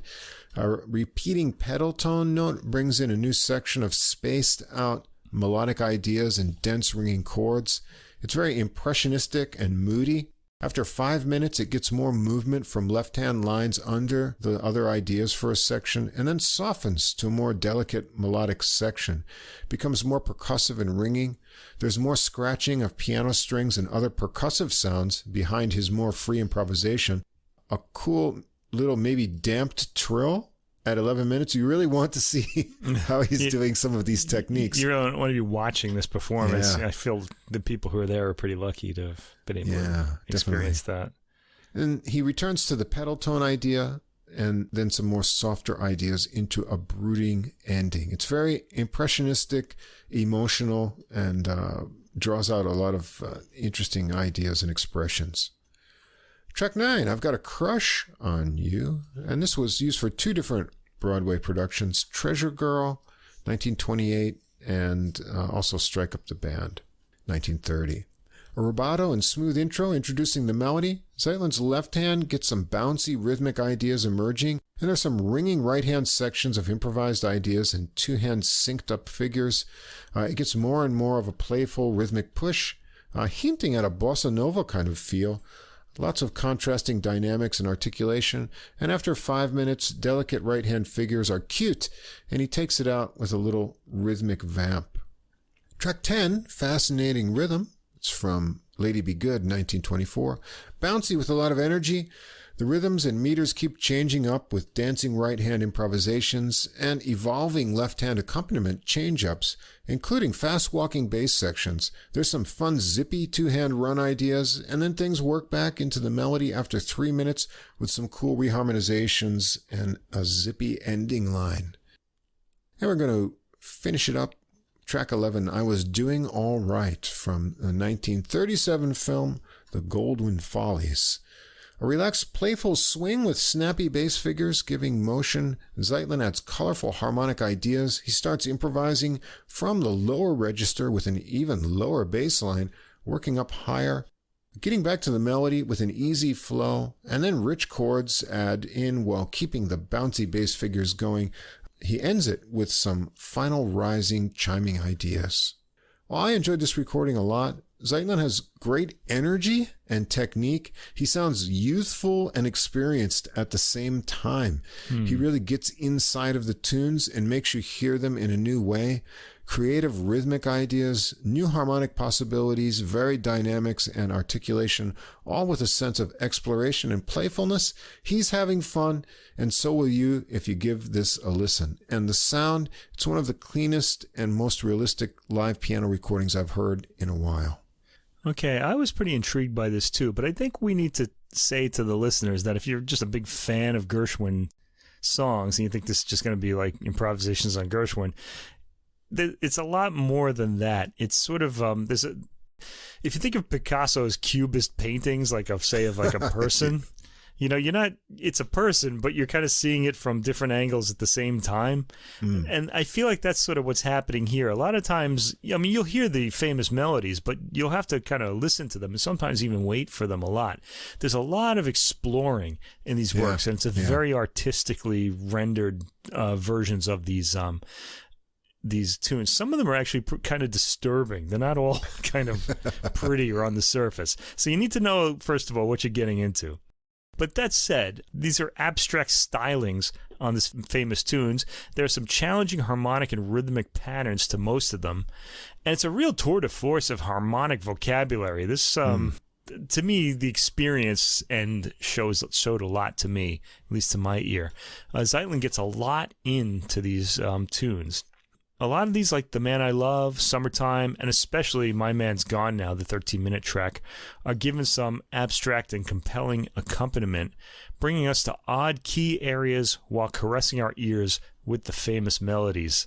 So, in a way, it's kind of you can think of this as like, taking medicine with sugar or something like that. The sugar would be the famous melody.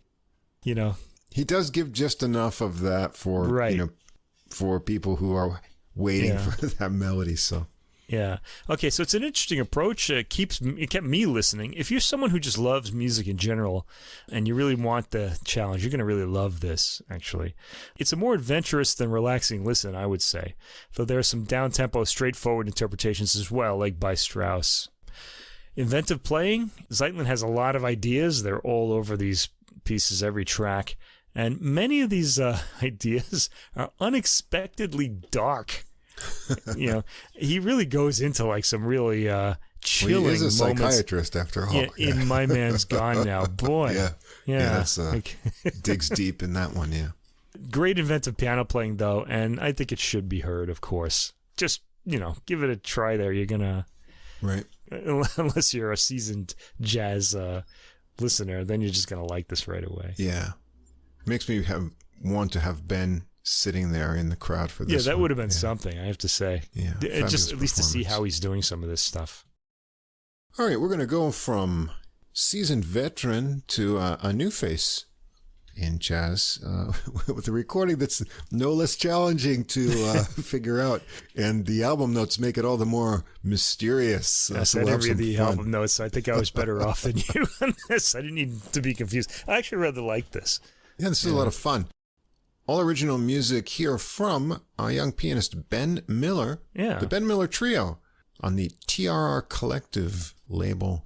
The title of the album is Feathers of Ma'at. Okay, hold on. We'll explain that when we get here. Okay, I was hoping you would, because I didn't find out who try. Ma'at. Well, I guess I could have looked it up, but I didn't. No, he's a pianist, composer, producer, and because of his mother's work as a plant biologist, his family moved around from the Philippines to Peru, and then from Ithaca, New York to Kenya. Boy, what a contrast there. I think he's based out of Rochester now. His music education, McGill University for a bachelor's degree in jazz performance, and Manhattan School of Music for a master's degree in jazz performance. And so in order to understand the album title and the tunes, we'll need some insight from the album notes, which he graciously shared on his Facebook page. And I'm pretty sure this is his debut as a leader, this recording. The title refers to the eagle-winged Egyptian goddess Ma'at, who is the embodiment of truth, order, balance, law, and justice. In hieroglyphic art, Ma'at is shown at the moment when the soul of the deceased is weighed against the feather of truth. Ah, yes, I do know this story. Okay. To determine whether the soul is worthy of continuing into the afterlife. And he says, to me, Ma'at feathers represent the hope that the karmic laws of the universe will eventually resolve all imbalance and injustice. There's a lot of that. All right, so Ben Miller on piano. He's got Rhodes on one tune here. Taru Alexander, fine young drummer, and Joseph Lepore on bass. Track one is called Wise Path. The notes say it's an homage to the middle pillar of the Kabbalistic tree of life from esoteric lore. Man, this guy goes deep into We're just getting started here. Okay.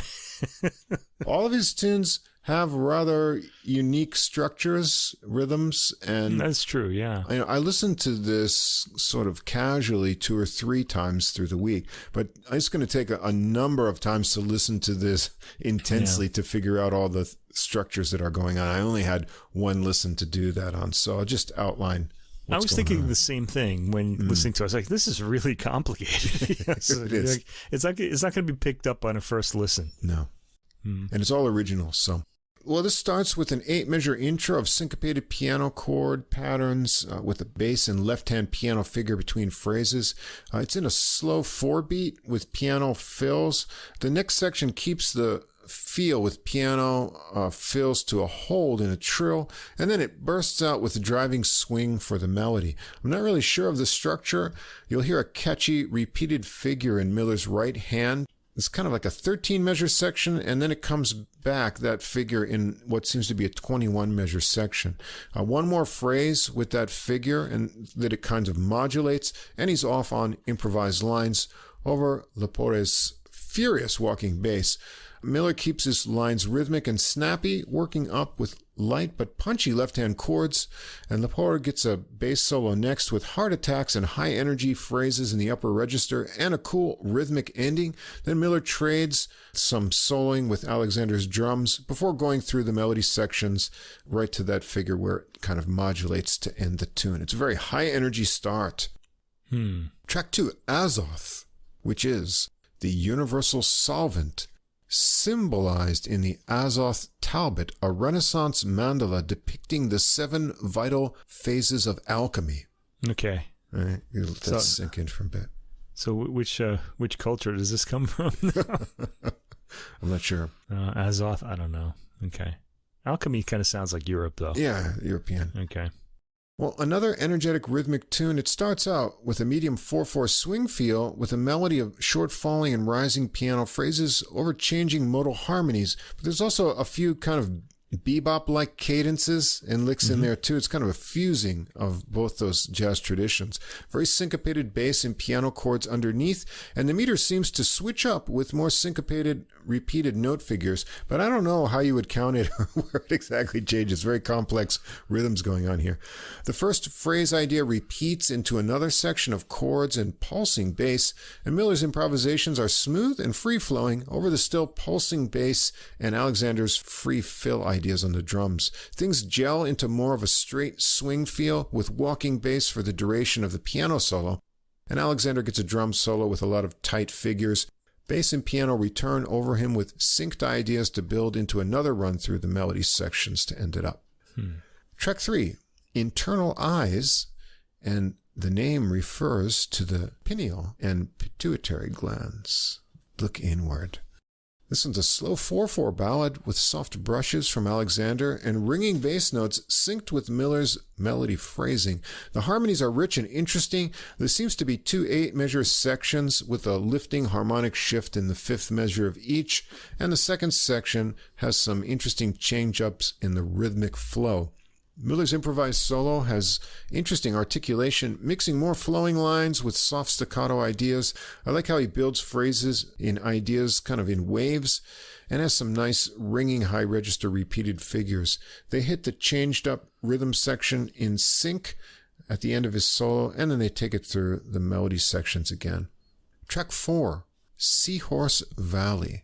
The Mandelbrot set, a mathematical fractal known for its beauty and never-ending detail, contains a section known to mathematicians as Seahorse Valley. It is full of double vortex structures that resemble seahorses.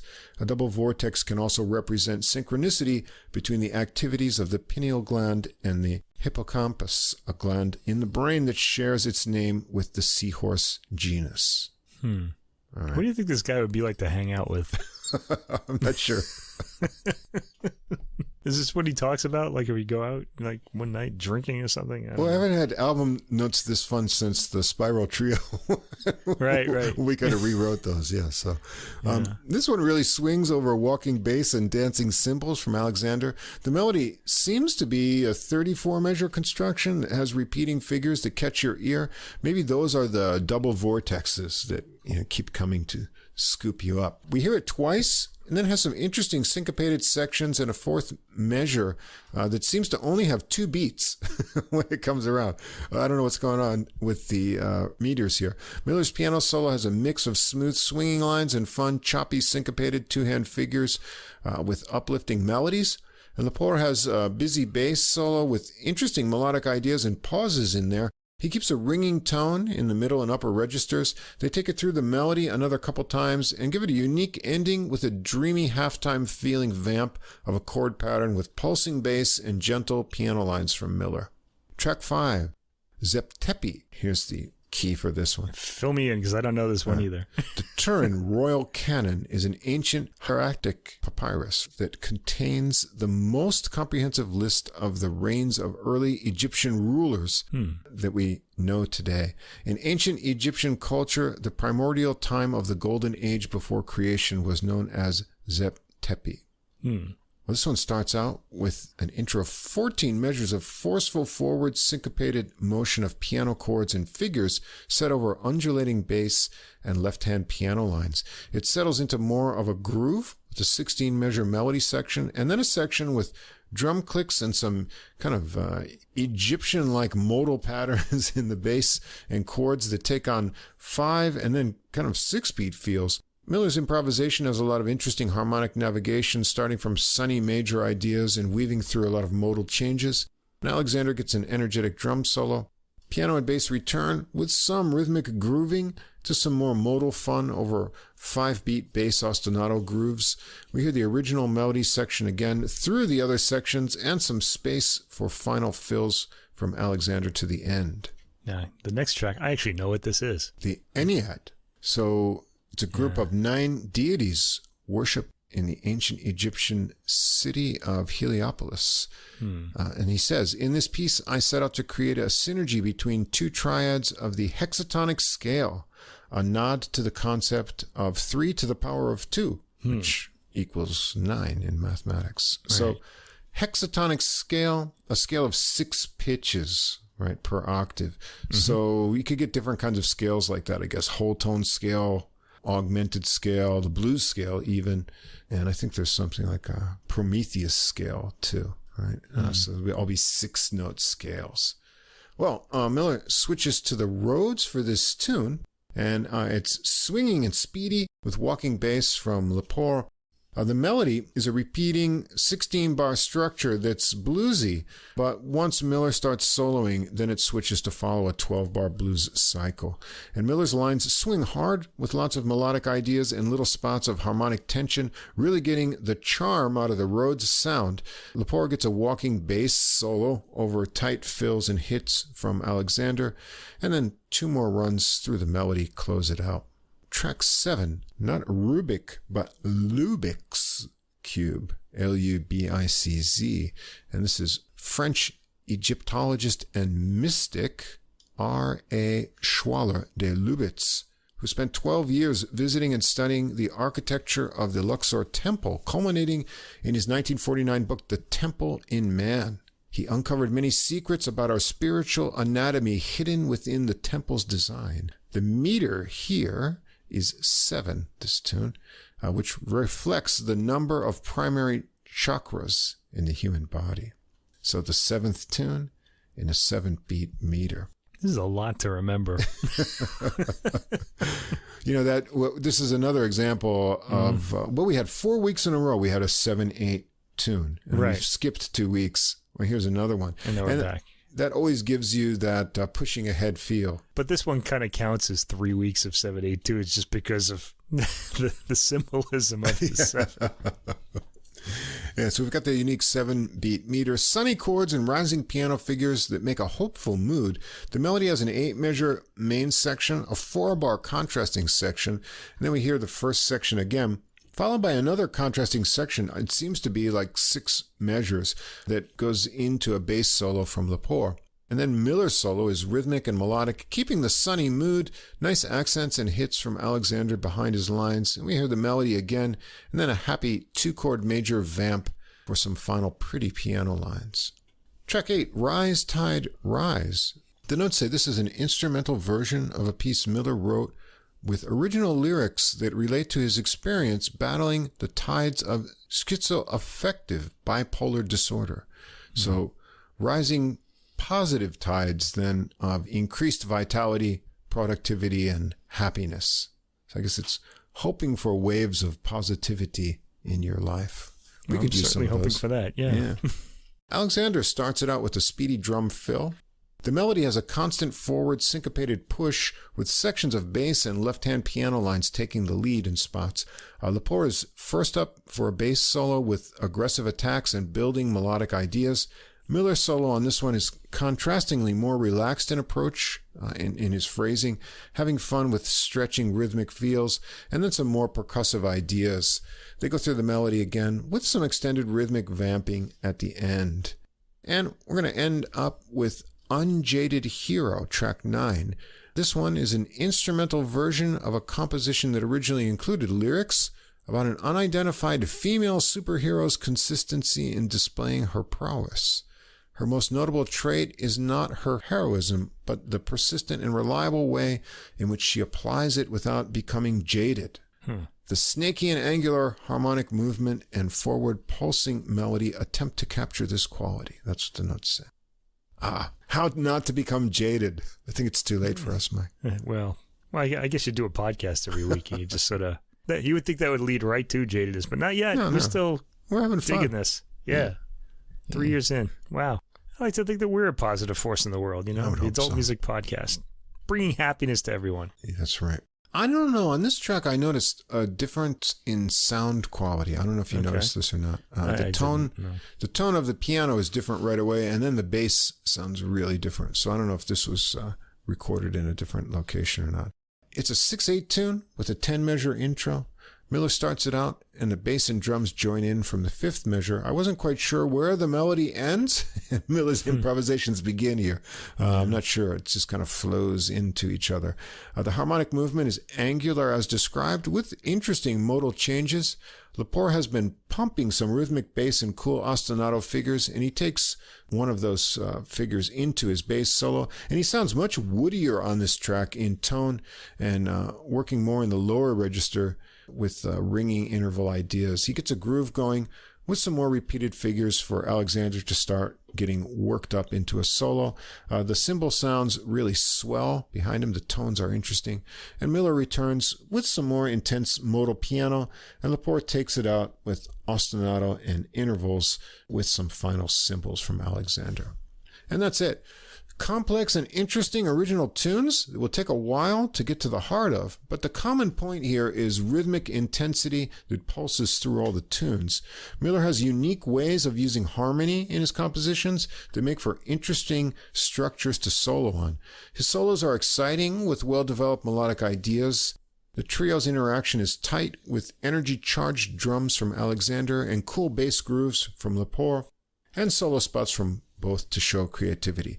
The material is a challenge to figure out, but it's exciting and an enjoyable challenge while you're listening to it. So all fans of piano, if you like modern, fresh jazz with an edge, I think you'll like this recording. The word that came up for me a lot in this album is caffeinated. Oh, yeah, It's kind of funny because it's really high energy throughout. And I was just thinking it's actually a pretty good word to describe the album, because I remember reading a book called The History of the World in 6 Glasses. Oh, yeah, I have that book. Yeah. Tom, I don't know who wrote it. I can't remember. If it's off on the top of my head. somewhere. You have it on your shelf there? I have it in the back. But in it, he talks about like different drinks that sort of shaped culture. And one of them was coffee, and that was the fuel of the the Enlightenment. Yeah.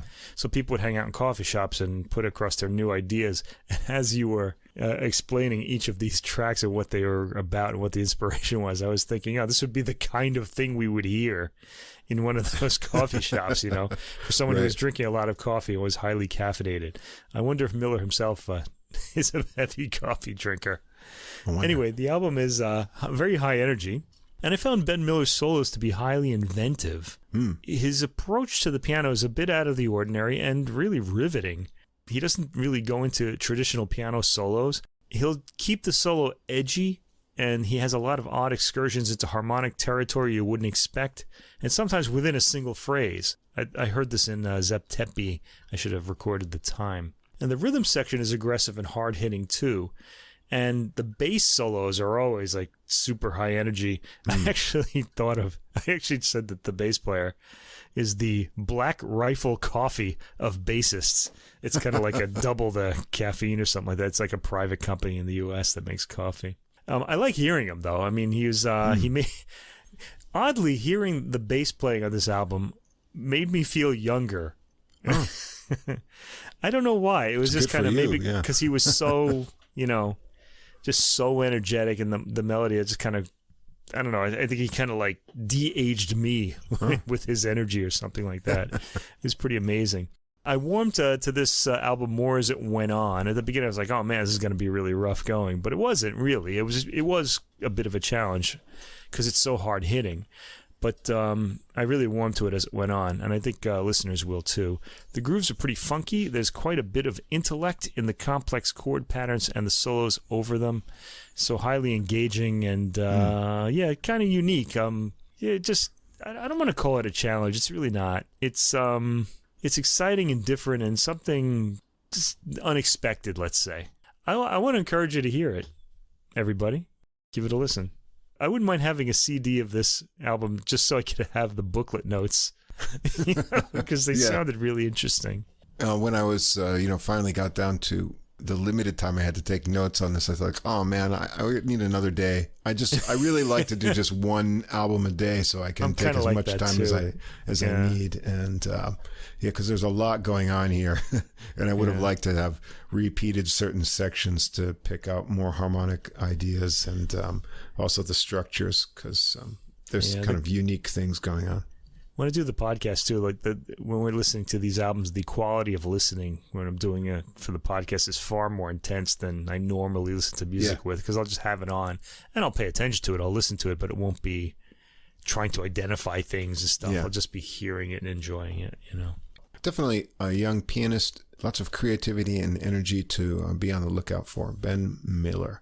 So Ben, we're waiting to hear what you do next. Keep them coming. We're going to take a trip over to the UK for our last jazz album. Pianist Zoe Rahman's Color of Sound. It's on Manushi Records. So Rahman was born and brought up in Chichester, West Sussex, England. Her father's Bengali, and she has an English-Irish mother. And she studied classical piano at the Royal Academy of Music. Yeah, and it shows on this album, I want to say. Yeah, there's a lot of classical figuration on this. She received a music degree at St. Hugh's College, University of Oxford, and won a scholarship to study jazz performance at Berklee College of Music in Boston, where she had lessons with Joanne Brackeen. And while in America, she formed her own trio, which featured bassist Joshua Davis and drummer Bob Moses. And so she's got about a 20-year discography going back to 2001, The Cynic, 2006, The Melting Pot, 2007, Zoe Rahman Trio Live. Also the same year, she had an album, Where Rivers Meet. And then jumping to 2011, Kindred Spirits. Those were all on the Manushi label. 2013, Unison. That was on a different label. And 2015, Dreamland. And this is the one next after that, I believe. So Zoe Rahman's on piano with all compositions and arrangements on this new recording. Alec Dankworth on bass. Gene Calderazzo on drums. Her brother, Idris Rahman, on tenor and alto saxophone and clarinet. Roland Sutherland, flute and alto flute. Alex Rideau on trumpet and flugelhorn. Byron Walden also on trumpet. And Rosie Turton on trombone. Start out the album with the first track, Dance of Time. Solo bluesy rhythmic piano gets it started out, and bass and drums join in. The melody comes from Sutherland's flute, working with Rahman's right hand as well. It's a minor, modally fun tune. The meters seem to shift a lot, sometimes settling in on a 6-beat feel. Rahman solos first, mixing in big ominous chords between running lines. Sutherland follows with breathy and fluttering flute lines, and they go through the interesting melody sections again to wrap it up. And as Mike hinted at, you're going to get a sense of that classical training in Rahman's approach to soloing. Track 2 is called For Love. Idris Rahman's on sax here. Sounds like alto on the melody to me, and it shares the melody lines with his sister's piano. Brass lines fill it out with rising lines below. There's a lot of syncopation that disguises the meter until things pick up with a more swinging section that comes to a pause, then a return to the original groove and a repeat of the sections.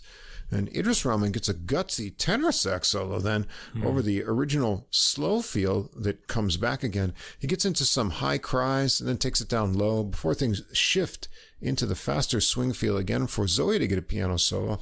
And it gets really ringing with trills and punctuated chords.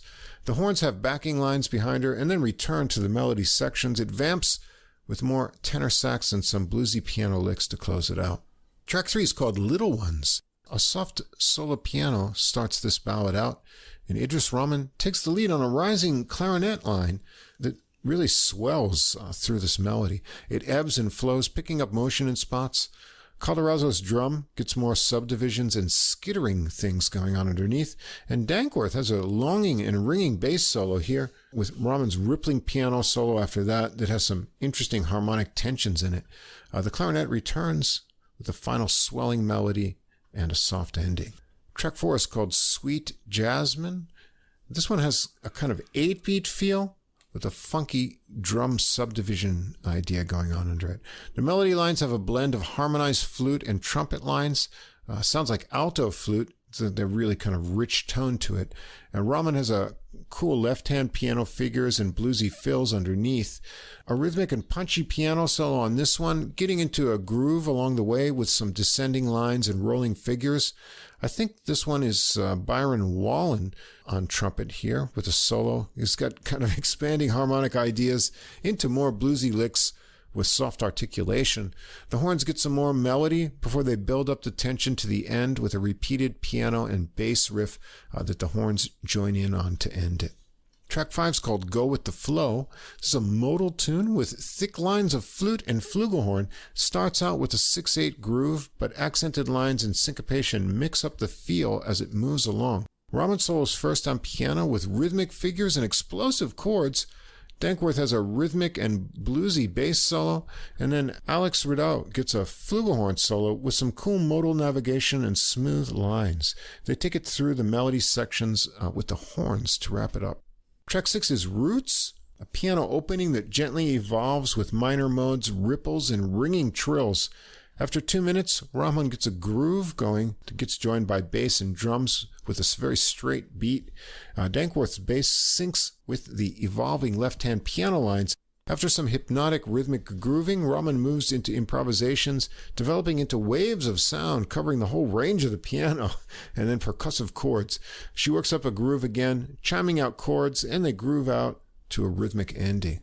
Track 7 is Unity, another solo piano start with rolling and unfurling lines. Sutherland joins on flute with flowing melodic lines matching the piano. Trumpet and trombone join in with waltzing horn lines, making a thick arrangement as things get more animated. It returns to the more lyrical flute lines for a bit before building back up rhythmically with the horns. Things quiet down for a piano solo over chugging bass from Dankworth, and now a kind of samba feel forms with horn backing lines. Idris Rahman gets an alto solo on this one, and then the thick horn arrangement returns with flowing lines into more rhythmic figures. Flute and piano end it with a final flowing line. Track 8 is Peace Garden. Gentle flowing, descending piano lines over rising bass ideas joined by Dankworth and soft cymbal and tom textures make a dreamy and impressionistic atmosphere. It continues on with Rahman expanding with rippling improvisations and adding harmonic tension and release in ringing lines. It calms and reduces to lower ripples to finish over the toms. And that's it. Rahman's compositions are very unique. There's a lot of modal harmonies, shifting rhythmic feels, and changing structures. I didn't even try to measure out and figure how long the sections are because they're constantly changing along with the meters. The horn arrangements are interesting with flute, sax, trumpet, flugelhorn, trombone. Her solos on piano are quite unpredictable. She surprises going in different directions or with unexpected techniques, often with very sweeping kind of lines. Classical background is apparent and very percussive chords. I was always surprised and I didn't know what she was going to do next. But the arrangement of the tunes in her own original melodies are kind of unique. So I'd seen her in the UK Jazz Press, and when I saw this come out, I thought I would check it out. So it's a very unique sounding concept. The arrangements are kind of inventive as well, and a lot of different moods here. So check this out to round out today's piano collection. Well, the thing that really stood out for me, I mentioned it right at the beginning, was her sort of classical figuration. It really is all over this album. Her classical training is very audible throughout. She really makes that part of her sound. As does, she plays really loudly a lot. She really likes to... She hammers on the piano, makes it a really almost percussive instrument, like she's trying to project to the back of the room in a classical concert hall. So I just felt like this was very classically inspired. We had the flute too, which kind of softens the texture a little bit when you hear it. Yeah. So I thought that Color of Sound was a good title for the album, really because of the inclusion of the flute. There were a lot of interesting colors in the arrangements as well. So the playing is it's jazzy. Harmonies are very thickly kind of laid on, like a big thick brush. The ensemble is pretty large, and I said the piano playing is hard hitting, not as hard hitting as my character Anthony Marlowe in my novel Extreme Music, who plays a piece called "There Lay the Piano Slain," and it results in his death. You'll have to read the book to find out why. The piano on this album is definitely the standout instrument, not least due to its emphatic attack throughout. Rahman certainly makes her presence felt on this album. But the wind instruments stand out too for their unexpected timbres. And again, this is not a late night listen. In fact, this one will have the neighbors complaining if you play it too late. But it is an adventurous listen, and maybe mid-afternoon or before your 5 o'clock. It'd be a good cocktail hour. Magnum of champagne, whatever. What are we thinking? Prosecco these days because it's getting summer's coming. So I thought it was interesting. Yeah, there you go. 3 very different jazz recordings for piano. I try to mix it up. And we got different generations. Got solo, trio, ensemble, both sides of the Atlantic. We'll just keep bringing all the new music as I find it and categorize it. It's a pretty interesting week this week with the music we had. Yeah, it was really good. I was, with the classical, of course, we had been waiting for the Keith Jarrett for a long time, and so that did not disappoint. Then we had this great Martin recording. It was new for both of us. New that piece. Really nice. Ichmouratov, the Russian composer, Russian/Canadian composer. Yeah, that was a real pleasant surprise. Yeah, that was a real find. Yeah. And and then jazz, we had this Ichmouratov. Sorry, I said it wrong. Okay. We had this great Zeitlin Gershwin exposition. That was pleasing. We got a young, exciting composer, pianist, and we got to hear some jazz from the UK too. So I'd say there was some adventurous piano playing this week. It wasn't just an ordinary piano episode. It was really adventurous. Yeah, it was. Maybe we should call this episode Pianosaurus. Pianosaurus, yeah. I think there's actually an ensemble called Pianosaurus, though I don't know if we can. Probably there is, yeah. Yeah. I don't know. What are we gonna call it? I don't know. We got to go for something big, though. I think something hard hitting or something. Well, we'll talk about it in a minute. Giant pianos, something. Giant pianos, yeah. Well, they are giant sounding pianos, that's for sure.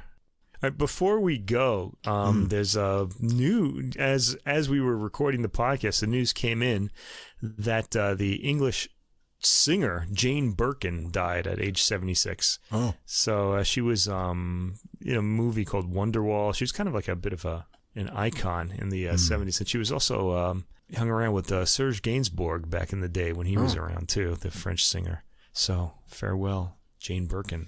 Oh, farewell. Well, to give you a heads up on next week's episode, we've got our theme, and it's going to be a Latin week. Yeah, it's going to be Latin, and for me, it's going to be mostly Mexican, which is going to be interesting for me because I don't know much about Mexican classical music beyond like Cesar Chavez or, the very famous composers like that. This just in to the Adult Music Podcast email. What's that? We got the flute music from Mexico album notes. Oh, fantastic. That's really nice of them. We really need the Baroque album notes, though, because those have vocals on them, and I don't know what they're singing. Yeah, that would be helpful, right?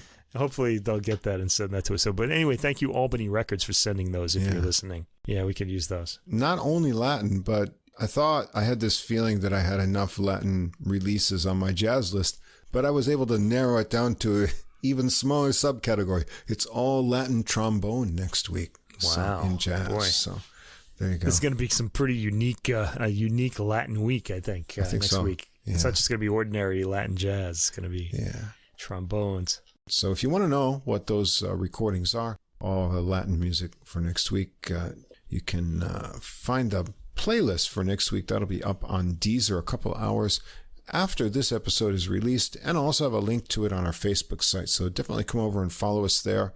Two Jazz Fans, One Jazz Standard, that podcast. Same difference. Yeah. Same difference. There's going to be a little promo at the end of this. Thanks, as always, to Fast Signs of Staten Island for our glowing neon logo. Got any final words there, Mike? No, just rest in peace, Jane Birkin. And Andre Watts, too, from beginning of the podcast. All right.